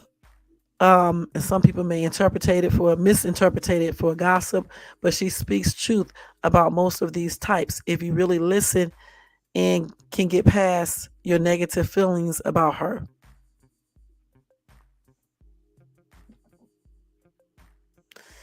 He definitely hypnotized them with some drugs, allegedly. Okay. Okay, let's see what y'all said. Remember the personal trainer, Harley Pasternak, called the police and paramedics on Kanye in 2016, trying to make it seem like, yeah, that's crazy. They always do that though. Anytime you start telling and speaking stuff and speaking knowledge about certain things and letting people know what's really up, they always say you're crazy. People do that in real life. Okay? And certainly in that industry, they're going to do that because they don't want you guys to believe nothing they say. Just like with Jaguar Wright, people be saying she crazy, don't know what she's talking about. But the thing is, a lot of stuff that she has said, you see it right now with the arrest of Diddy. Okay, a lot of stuff. So a lot of times people do embellish a little bit, but at the same time, people do tell the truth. You know what I'm saying? So when we hear people talk, we have to just basically wait to see. Really don't jump to conclusions. Just wait to see if what they are saying is true or not. Because everything usually reveals itself. Just like here on YouTube, you got a lot of poses, right? And they will be revealed. You know what I'm saying? Eventually. Hmm. So I know he's not in prison. These people said Sean speaks from prison. This could not be. He's in jail when he's speaking here. This could not be true. Let's see. Money will be used properly. But as you know, as I'm glued to the TV, This boy is not in I'm jail. trying to figure out like just what's even going on, like how is this happening? And Let me see. sometimes it's like He is not in jail here. Okay. I don't think he's in jail here. I'm not going to show this because I don't think he's in jail. Plus, they got music playing. I don't know if that's actually him in jail. I think he's at home. I'm not sure. No, they be putting anything up on YouTube and on social media, period. Okay, let's see what I got right here real quick, y'all. Okay, that's Diddy. Oh, no. Let me go back to this. This is Leonardo. Let's see. Leonardo DiCaprio has denied being involved with Diddy Why after he lying? photos surfaced of him Watch partying this. with Diddy. Leo has gone viral recently in the wake of Diddy's arrest after fans found old photos of him at one of Diddy's infamous parties. Diddy was recently arrested in New York on charges of doing terrible things to women at his infamous freak-off parties, and fans have been trawling the internet to find connections between Diddy and other celebrities, as they think that more people are involved in Diddy's crimes than just Diddy. In the photo, Leo can be seen at one of Diddy's parties with Diddy and some of his friends. Fans have slammed Leo for attending one of the parties and have seriously called his character into question. They know he has a reputation for being a womanizer and going after younger women, and they think that this behavior could have been learned at Diddy's parties. They think that given his reputation, there is no way he wouldn't have been involved in the parties the crimes were committed at, and some think he was either involved or witnessed them. They say that he should have come forward and told law enforcement about the things he had seen at the parties, but didn't care enough about the women to protect them. Other fans have said that Leo is clearly young in the photo and likely just broke into the Hollywood scene. They say that he wouldn't have known not to go to Diddy's parties, and since he was so young, he wouldn't have been expecting anything criminal to be going on. And now, a source has spoken to the press and revealed that Leo didn't know about Diddy and isn't involved with him. In a statement, the source close to Leo said, Leonardo DiCaprio was not involved in any of Diddy's antics. Somebody being pictured standing near somebody does not mean they are guilty by association. Leo is trying to distance himself from Diddy and his crimes and is suggesting that fans are taking the photo out of context to create a narrative that he was involved in the crimes. One fan said, I totally agree with Leo's camp. Just being in a photo with someone doesn't mean you're involved in their shady business. People are way too quick to judge and jump to conclusions these days. Let's give Leo the benefit of the doubt. Another fan said, I'm disappointed in Leo. He should be using his platform to speak out against Diddy's alleged crimes, not denying any involvement. It's cowardly and sends the wrong message. He needs to take a stand and show some support for the victims. For this video's comment question, do you think Leo was involved? Before you go, be sure to give this video a thumbs up. Okay, let's see what some people say, if they think he was. Listen, they said there's a video of Diddy where they asked him who is his number one party invite. And he said Leonardo DiCaprio. So I do have another video with him talking. Okay. They said there is like 200 photos and videos of Trump and Diddy. Trump even said he loved Diddy. That's true. Somebody else said they are all involved. And the thing about fans is this right here. Some of you guys think you guys know these people. You don't know what these people may do. All right. These people act like they know Leonardo. All right. They don't know what this dude may do. It's just like if I sit up here and say, I know for sure this person is not going to did not attend this party, and I don't even know the damn star. Like, for example, let me use Usher as an example. I can get up here. I like Usher. So what? But I'm still not going to get up here on camera and say, Well, I know Usher did not attend this party, or I'm not even going to say I know he did. You see what I'm saying? Because I don't know, and I don't know him personally. You don't know what a person may be doing behind, outside of being, on TV.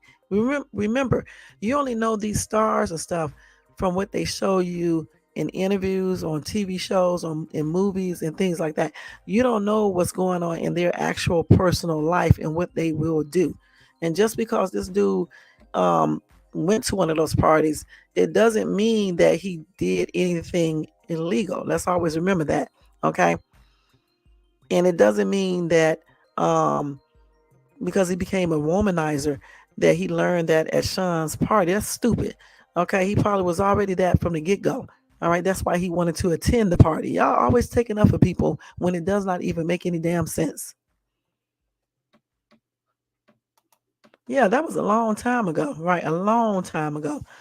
Okay, let me show you the actual another video. Let me see.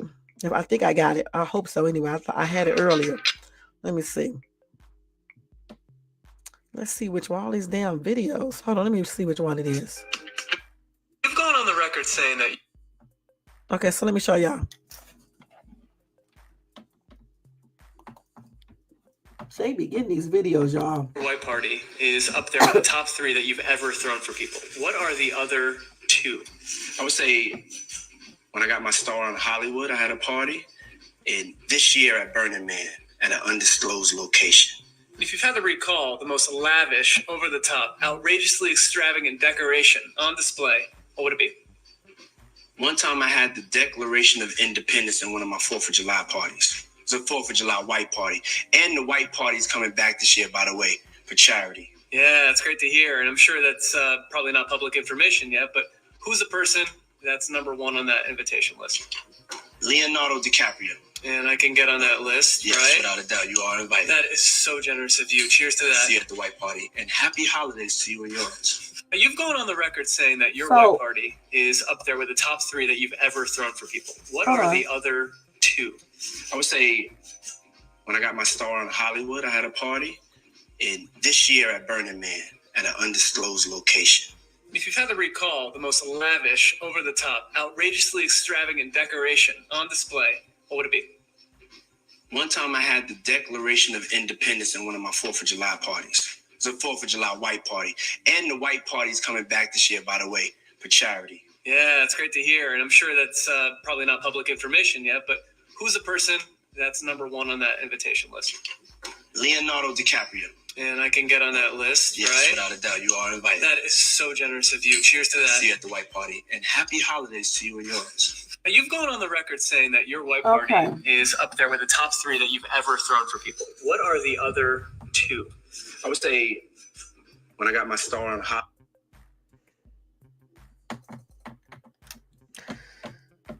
So as you see, he said, I forgot, he talks about inviting Leonardo DiCaprio to his all-white party. But then again, like I said before, that's the all-white party, okay? It's not the freak-off, all right? Now, I don't know if he attended a freak-off. Like I said before, the FBI has videos, okay? And I'm pretty sure the FBI probably seen maybe some celebrities in it, or, other important people. So as long as this dude is not in one of those videos, then he's cool. Because, a lot of people attended Diddy's all white parties. I mean, a lot of people, but that doesn't necessarily mean that they went to the other party. So remember that. And so when people say they didn't believe that Leonardo would attend an all white party, why wouldn't you believe that? You're talking about this. Remember, Sean is not showing the other side of him at the all white party. He's showing that Richie, upstanding person, type of behavior at the all white party. When the all white party is over and he does the freak offs, that's a whole different persona he's showing there. Okay, so you can see certain people may attend the all white party that might not attend the other party, and then you got some that attend both. So like I said, I'm sure the FBI know who attends, what I'm saying, who attended those freak offs. And as long as he did not attend it, then that's cool. That's what they just, you know what? That's what somebody said. Allegedly, Tupac caught Diddy up in Vegas in the office with Clive Davis giving him fellatio back in 1994. Now, I don't know if this is true, but that's what somebody said in the comment section. So let's see if we can find the Jamie Foxx clip. Let's see.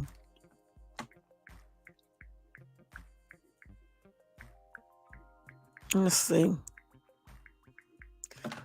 if we can find it. Let's see here. Even though he didn't go into too much detail, he once revealed just how crazy Diddy's parties can get. And he even claimed that Diddy once put him in charge of recording the questionable activities that happened at the party. Hold on, let's see this. Getting this party, so the way I'm getting this party is I show up with a camera. Yo, you gotta let me film this. The whole thing. We need to document this, Playboy. Puff is here, and it's all about him.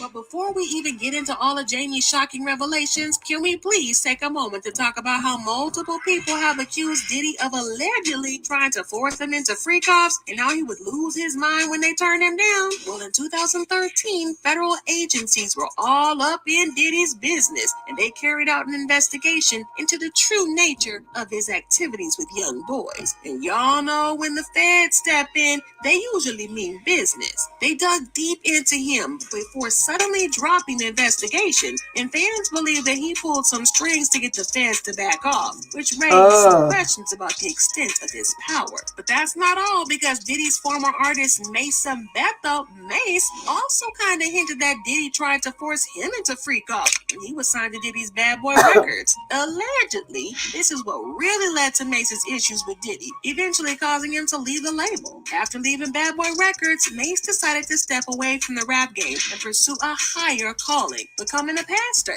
Well, some folks have speculated that Mace's decision to step away from the mic and embrace Christianity was because he was probably witnessing some crazy stuff at Diddy's parties. It just didn't sit right with his spirit. It ain't uncommon for artists to find peace in religion, especially when the industry starts to get a little bit too real. And it looks like Mace might have seen things that didn't sit right with his soul, leading him to make that shift towards a more spiritual path. But before he went on to become a pastor, he and Diddy didn't really end on good terms.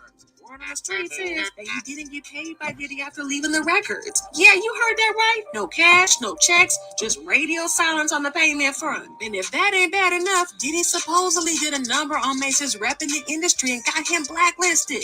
You know, I did one album with Mace. One album. How much money do you think I owe this guy? One album? And then he became a fake pastor and went and conned people. And then y'all gonna let him throw dirt on the God's name? Allegedly, Diddy went around spreading rumors, talking all kinds of smack, He like making tripped it out. impossible for Mace to land a deal with another label, which is absolutely shady. And now he's back to spill the tea on the secrets he once saw. In an interview, Mace threw shade at those who've been working behind the scenes to pour mud over his name for years, claiming that there was more to Diddy and his parties than we would ever know.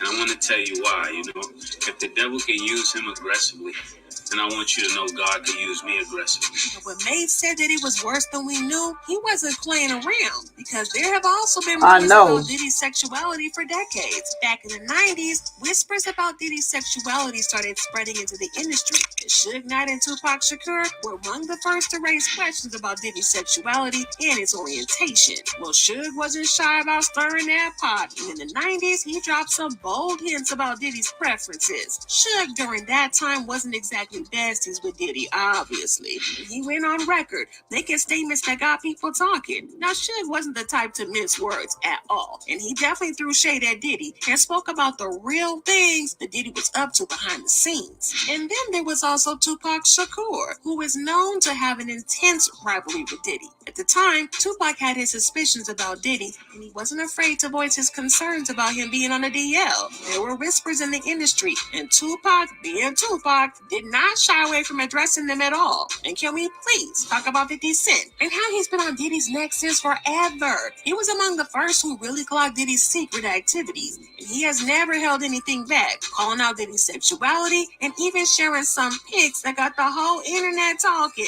Yeah, 50's been dropping hints, memes, and even pictures on his socials about Diddy for the longest time. One time he posted this picture of Diddy and Rick Ross that looked like they were making out. The caption did, "Something ain't right." Now, I'm not here to judge anybody's lifestyle, but 50 Cent has this unique talent for making us all sit up and pay attention. It's like he's the hip-hop detective investigating Diddy's moves, and he has been very relentless. For example, there's this time that he said, "I can no longer help you guys. Soon you will all be gay and happy. You are now left under the leadership of Puffy Daddy. Report to the nearest rainbow." Now that's just 50 being 50. I mean, absolutely no chill. He even talked about Diddy offering to take him shopping. So, yo, when we gonna get a chance to, to kick it, like we can just hang out. We gotta kick it. This is Puff. Okay. You're telling me we gotta kick it? He's like, yo, why don't we like go shopping?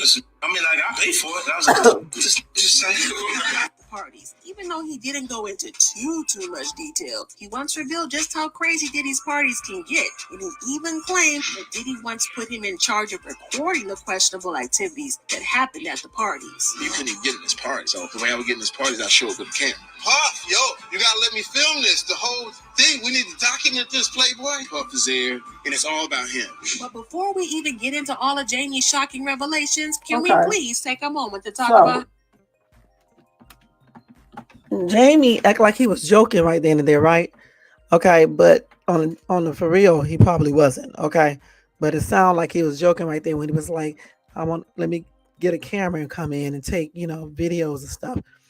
Because I doubt very seriously that he might though, as long as he can get the damn video. You know what I'm saying? But he wouldn't be able to take the video out if he came in there with a camera. So let's see what everybody said in the comment section. Somebody said, yeah, and look where Suge and Pac at now. Yeah, put Diddy under the jail. He's a real creep.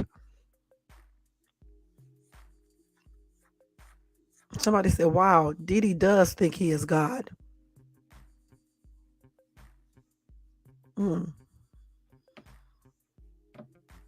Somebody said Lucianne Grage was the one with money support Diddy and getting him out of trouble.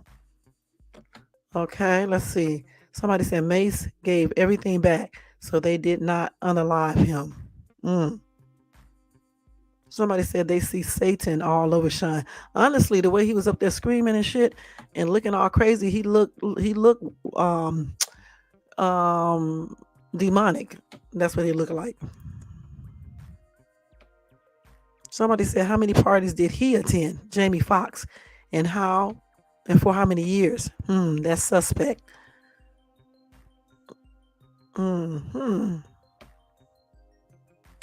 Somebody else says, so basically the club makes people do stupid things in front of cameras. So when it comes out, all the celebs can claim they were forced. Somebody else said Jamie Foxx was a fanboy who taped all his criminal acts. Jamie has been trying to act like a victim. Okay. Let's see. I saw that video. I think I have that video too. I'm not sure. Let me see what else they got here. There has been negative propaganda put out about me that's not true. But I also understand Puff's perspective. Because I know what it's like to have my man. Puff called that Drake. Puff won't Drake. I understand that. I got something I'm doing right here. I ain't really trying to get into that with you. This ain't for us. I got something going on already. So what's it like? Well, who are you hanging out with? Are you hanging out with Diddy? What are you doing? I mean, yeah, popped out the town car with a camera. Said, yo, Puff, you gotta let me film this. The whole thing. We need to document this, Playboy. And he got pissed at me. He said, Playboy, don't play with me. I'm Diddy, you know what I'm saying? So Jamie Foxx suffered a very serious medical emergency that landed him in the hospital. In a jaw-dropping revelation, rapper and actor T.I. has just spilled the tea about a scandalous event that unfolded behind closed doors. According to T.I., music mogul Diddy allegedly crossed some serious boundaries by reportedly coaxing none other than Jamie Foxx into attending a rather questionable gathering. So, what exactly did he say? According to T.I., Diddy once allegedly forced Jamie Foxx to play a game of basketball. There has been negative propaganda put out about me that's not true. But I also understand Puff's perspective, because I know what it's like to have my man. Puff called that Drake. Puff on Drake. I understand that. I got something I'm doing right here. I ain't really trying to get into that with you. This ain't for us. I got something going on already. So what's it like? Well, who are you hanging out with? Are you hanging out with Diddy? What are you doing? I mean, yeah, popped out the town car with a camera. Said, yo, so Puff. they claim in this video as well that Diddy allegedly is the one that did something to Jamie. Now, I don't know about that right there. When Jamie got sick, okay, like I said, people are going to come up here and blame everything on Diddy. So I don't know if I agree with this right here.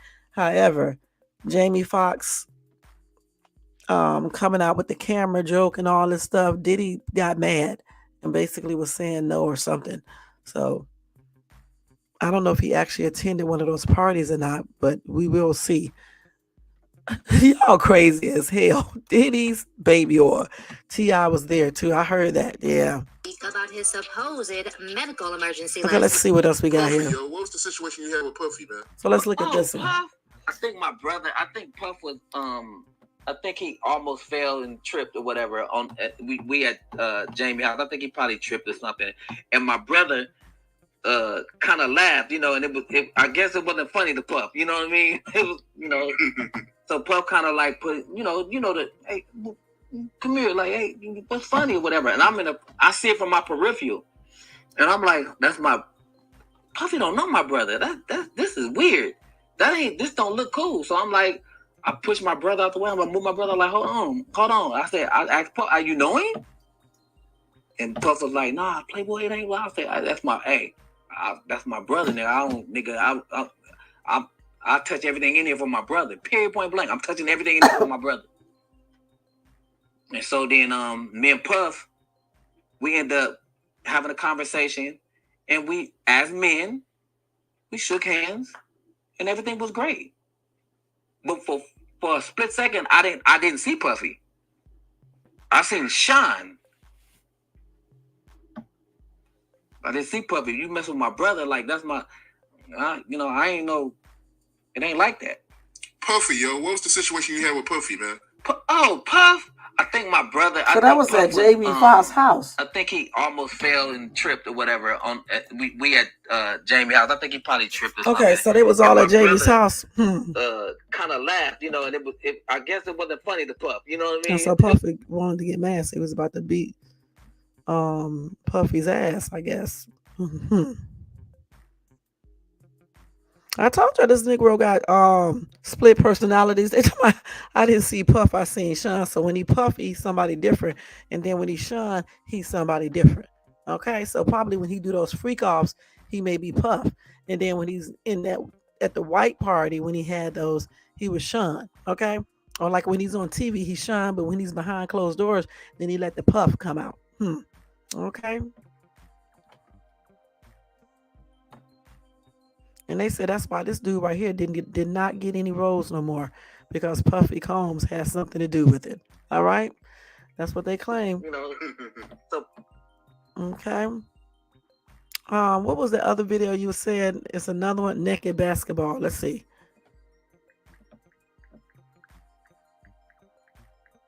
Okay, let's see. I'm just gonna put it in like that so we can bring up that video real quick. The whole Jamie Foxx thing that happened. Oh, here it is right here. Let's see. We don't want to hear no music. Damn these people. Is this Diddy right here? Back then? Well, he was tripped out back then, man.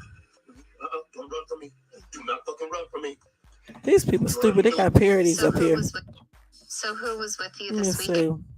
Come on, ref, let's do this.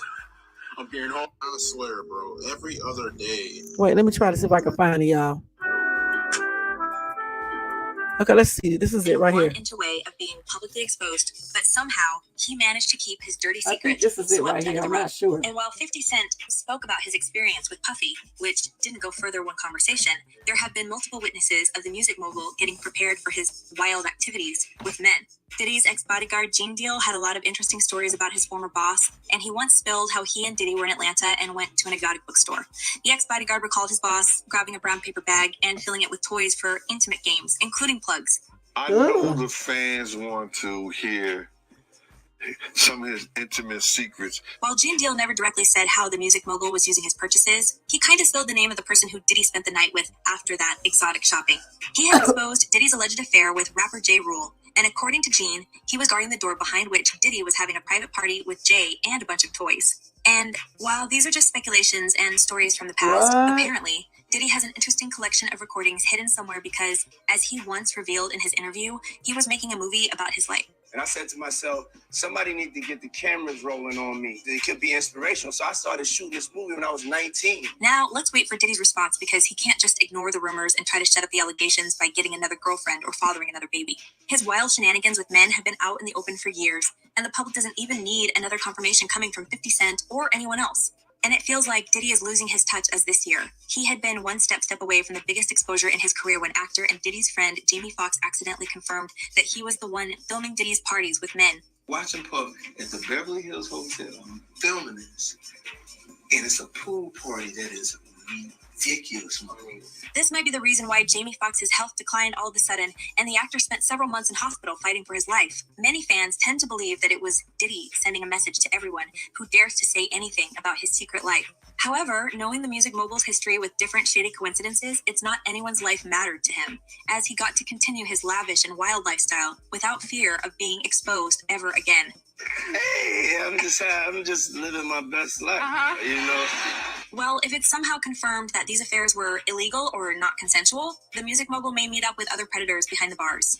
And many netizens believe that Diddy stopped being cautious a long time ago, and he's on the way to expose his true nature. As one person commented, Diddy is getting bolder and bolder with his alternative lifestyle. I guess he'd been rich long enough to slowly reveal the stuff. And another user added, this is probably one of the reasons he can't marry any one of his exes and baby mamas. Well, let's see if Diddy ever admits any of the rumors swirling about him. So far, the infamous hip-hop producer doesn't feel like he owed anyone an explanation about his intimate life. And what do you think about this, guys? Do you believe 50 Cent went in 1 inch away of being publicly exposed, but somehow he managed to keep his dirty secret swept under the rug? Huh. Hold on. Hey, man. This is cool. I see, like, when Diddy fucked Carl Winslow, we was at the... I'm trying to see if I can find that video, y'all. Wait a minute, hold on. Puffy at the I don't see that video. Hold on. The whole Jamie Foxx thing that happened, basically. Wait, no. They said Jamie Foxx was injured in naked basketball game with P. Diddy. Let's see what this man is saying. Oh no, they playing music. Damn. Hold on, let's see. So he said that Jamie Foxx allegedly was injured in naked basketball game with P. Diddy. Let me see if I can actually find it. Jamie Foxx. Let me see. Jamie.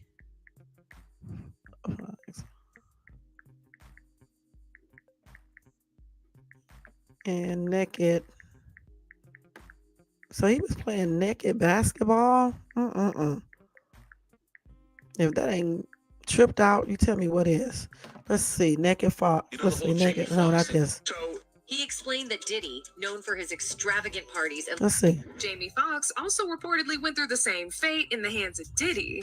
And at some point, Diddy allegedly tried to unalive Jamie because he didn't want him to speak out. People started looking into Jamie and Diddy's relationship about a year ago when Jamie was suddenly rushed to the hospital for a medical emergency.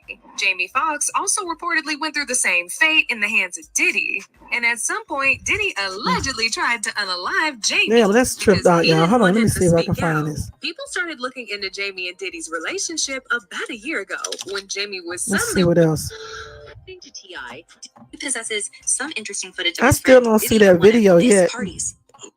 On behalf of So if you find it, Jermaine, just send it to me, okay? parties. It's clear to Because I don't see it. What's up with your boy? So Jamie Foxx thinks that, I don't know if he actually thinks that, but that's what they're saying online, that Jamie Foxx thinks, allegedly he thinks that P. Diddy was responsible for him going through all that stuff that he went through, you know, when he was in the hospital. Let's put it like that. I don't know for sure, you know, but if Jamie was talking a lot, you know, if he was talking like, it could be possible. You know what I'm saying? It could be. Let's see what else I got here. I don't know why you hang Oh, listen to this. This is a movie. Why do you say that? Because I've seen her. My friend Sean had a pool party this summer. Sean, you know, Puff Daddy. Anyway, everybody was drinking style champagne, and then it started to get wild, and people was getting freaky in the pool and stuff. I look over, and there was your girl getting buck wild. Okay, we're gonna stop there right there. So right there, you can see in this movie, that was out a long time ago. They was making it. Listen, they was warning you then about Diddy. The girl said that a certain person was at a party, at Sean's party, you know, P. Diddy's party, his pool party, and they was getting buck wild and all this other type of stuff. She was giving you clues right there, y'all. Allegedly, Diddy tried to unalive Kid Cudi, but yeah, he did. That's what they claim. Why do these megastars always have two personalities? I don't know. Some of these regular people have them too, don't they? This is nasty work. It sure is. Jay-Z, Beyonce, Nicki Minaj, they all got different, you know, alter egos. Jay-Z is Hov, or whatever you call himself. Hova, right? Like Jehovah, Hova. Hove. Okay, and the Beyonce is Sasha Fierce, Nicki Minaj is Roman, and etc. etc. Shay is Shay. Wait a minute, Shay. Wait a minute, how can I say this? Let's see. Shay's tube is Shay. Okay, I mean, I'm so crazy.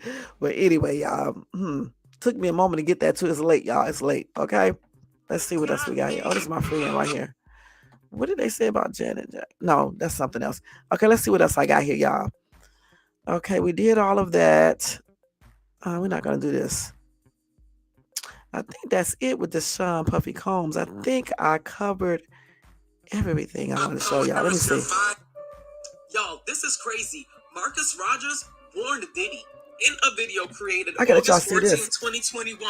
Marcus Rogers was warning Diddy. This is a warning video. This is a calling you to repentance video. This is the verse that God gave me for you, and I'm going to read it out, the New International Version, Genesis 3:1.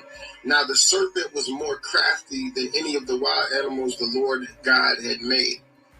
Diddy, you are a sneaky individual, and you've got a history, you've got a record of doing people dirty, you've got a record of being a fraud, and what God showed me about you, man, you are in a dangerous place. You need deliverance from demonic influence in your life. You got a strong snake python spirit. You got a real slick, disgusting, wicked, evil tongue, and it's serious. Now, I'm not saying I don't know you sold your soul to the devil or any of that, but God is telling me to tell you, Diddy, you need to fall on your face and you need to repent. He's looking at you. He's turned his attention towards you, and right now he's giving you a warning to humble yourself, to fall on your face, and to repent from your wicked ways. You've sown a lot of that, and God is not mocked. Whatsoever a man soweth, that he will reap. You're going to reap what you sow. And God wants you to know, I've seen every evil, dirty, wicked, scheming plot of yours. I've seen how you've done his children dirty. I've seen the things behind closed doors. I've seen you use that snake-like tongue and that influence the same way the snake did with Eve. And I'm telling you, Diddy, right now, repent, or God is going to handle you. He's giving you a chance to humble yourself and repent. Why? Because he loves you. Because he loves you. Some people you need to make things right with. You have came against some of God's anointed. You've touched some of God's anointed. He says, touch not my anointed, do my prophet no harm. And God has allowed you to get away with a lot, just as he's allowed many people to get away with a lot, for a while. But some of your recent conversations, some of the recent things that you've been plotting and scheming and thinking about, God has highlighted you to me. And he shows me you got a dragon-like, snake-like spirit. And we got to come against people like you.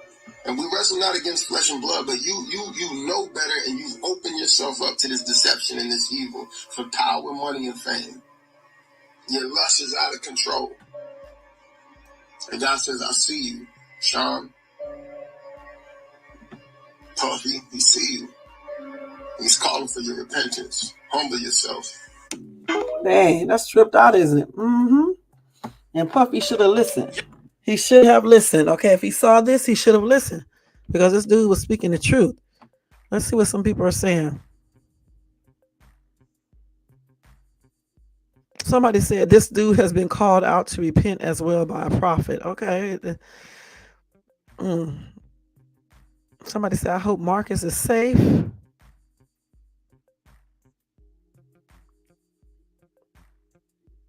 Most commenters said amen and wow. And there you go. But anyway, he was speaking some truth about Sean. I mean, you know, and Sean should have listened if he saw this, because he clearly was telling him and warning him. And look what happened to him. Look what happened to him later. Okay. Look what happened to Sean Combs later. So anyway, y'all, we're going to stop this whole thing on Sean right now, because it's a lot. And I'll show you some more stuff tomorrow about him, because, I mean, it's so much you cannot cover everything in one night. Okay, point blank. So tonight we learned a lot of stuff about Sean Combs. I think I showed you the most important things. I did not let you guys know that Sean Combs spoke to his kids from jail. I did say something about that. I said that he spoke to them. Then all of a sudden, his kids say that memoir was fake. Okay, so he spoke to his kids from the jail. All right, I don't know what he said to them, and even if I did know, I wouldn't be telling you guys here on camera, but he did speak to them. Let's see what else. They said he was able to speak to them briefly and to family members and his children over the phone. Okay, point blank. They say he is very concerned about his kids and their well-being. He has three minor children, two of whom now have no living parent available with him, incarcerated.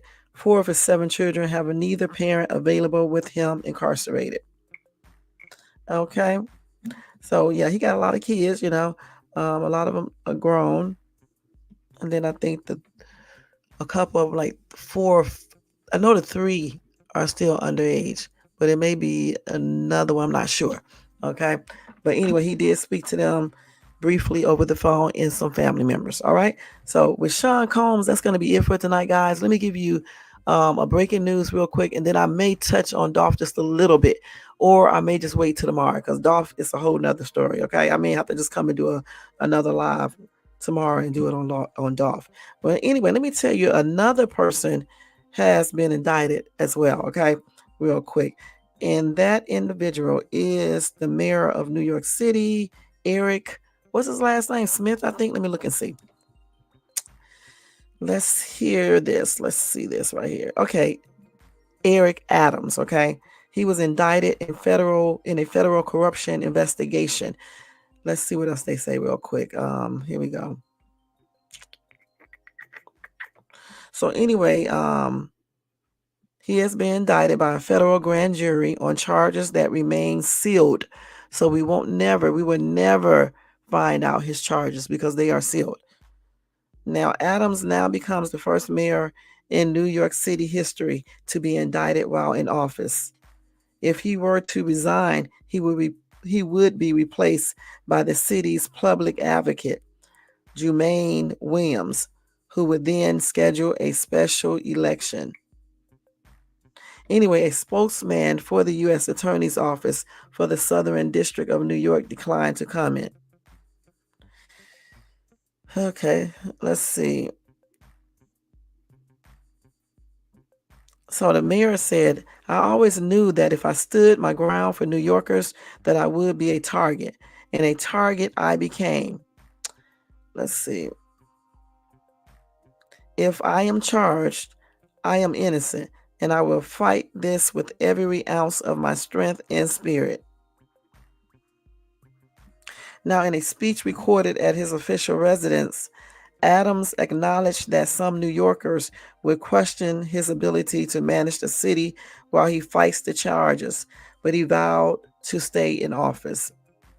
He said, I have been facing these lies for months, yet the city has continued to improve. Make no mistake, you elected me to lead the city, and I will lead it. I will. Anyway, the New York governor, Kathy Hochul, has the power to remove Adams from office. Anyway, a spokesperson for the New York governor said the governor is aware of the concerning news reports and is monitoring the situation. It would be premature to comment further until the matter is confirmed by law enforcement. Adams, the police officer turned politician, along with members of his inner circle, has spent nearly a year under the cloud of a federal investigation.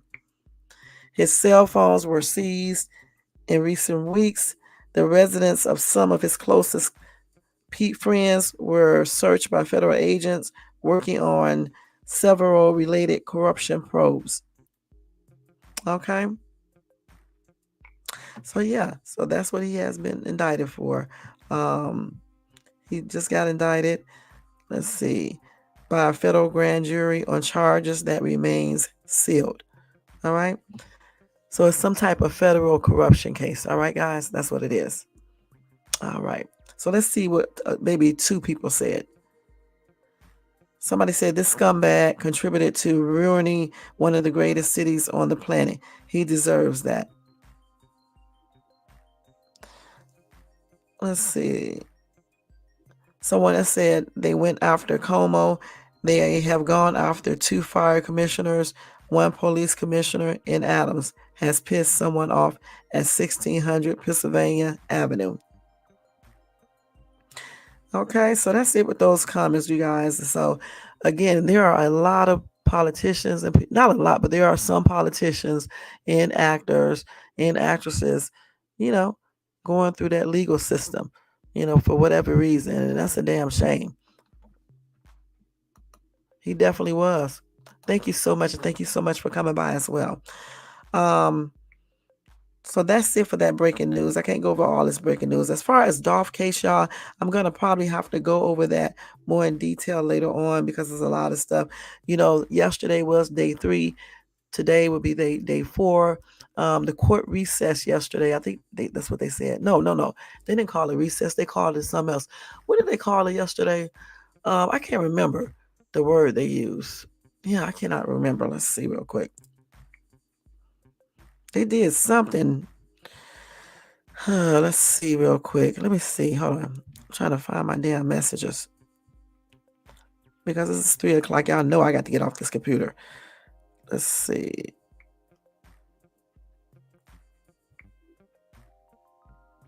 So yeah, I'll go over this tomorrow because this is the 3rd day, and I'll do day 3 and day 4 for you guys. Let's see. What do they have here? Now, I'll tell you what, they had an expert witness testimony yesterday. And the expert witness testified on how detective tracked Justin Johnson's phone the day of young Dolph's unaliving. All right, I'll tell you guys that. They have a complete timeline here too. And then they talked about tracking Cornelia Smith's phone. Okay. And then the digital forensic expert was cross-examined.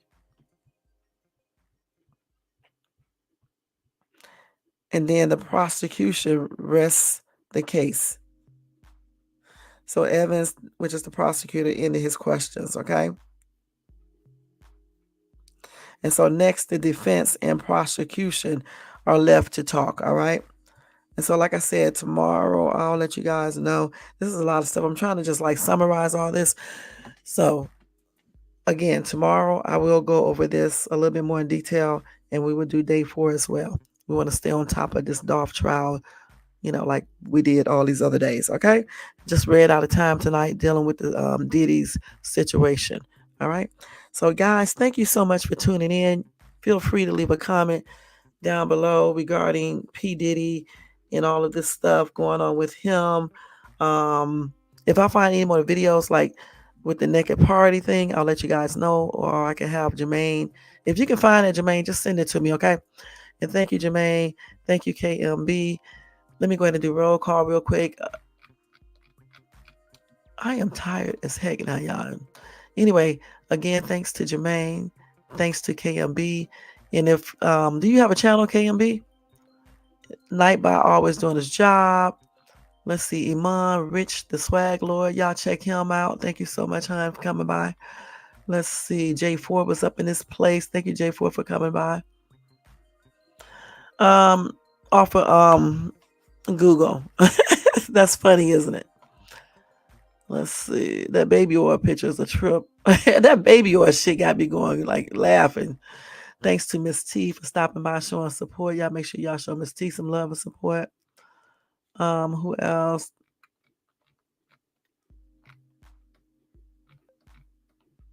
Make sure y'all show a gift, some love and support. And Billy was up in here saying hello. Hey, Billy, I didn't see you before, but hey, what's up, what's up, what's up? Thank you for dropping by. Oh, let's see. Just looking through these things. Yep, he definitely sampled this one with I'll Be Missing You.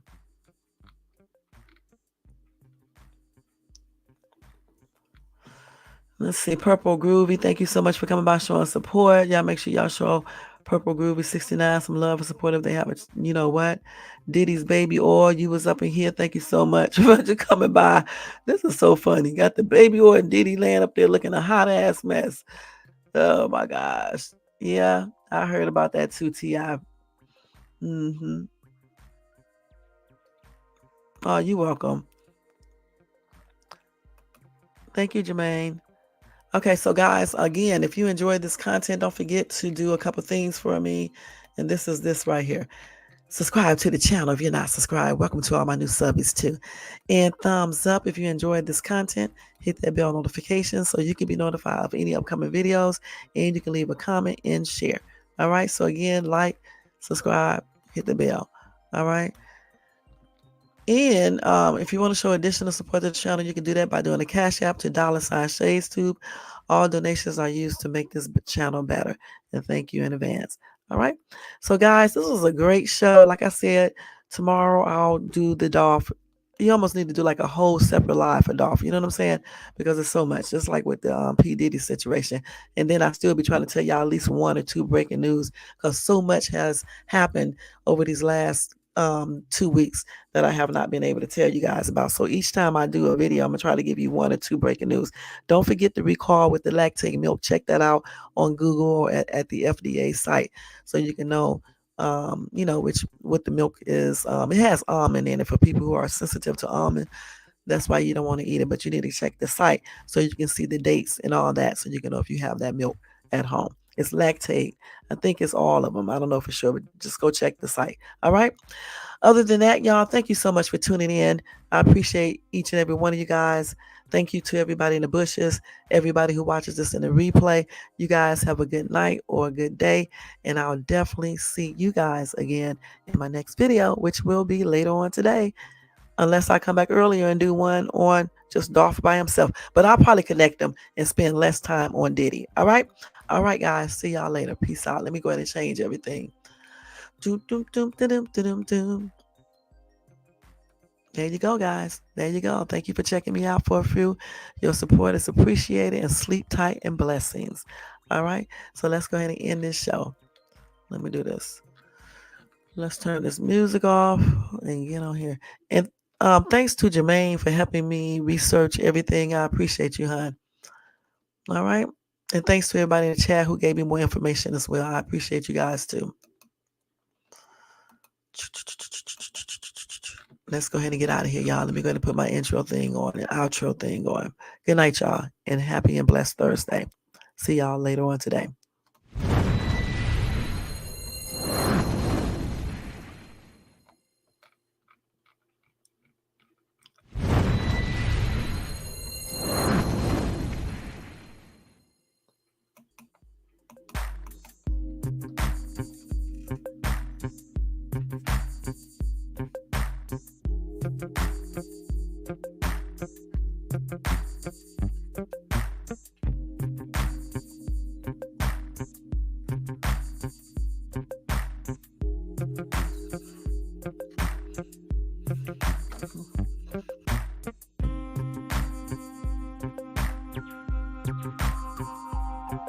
Bye.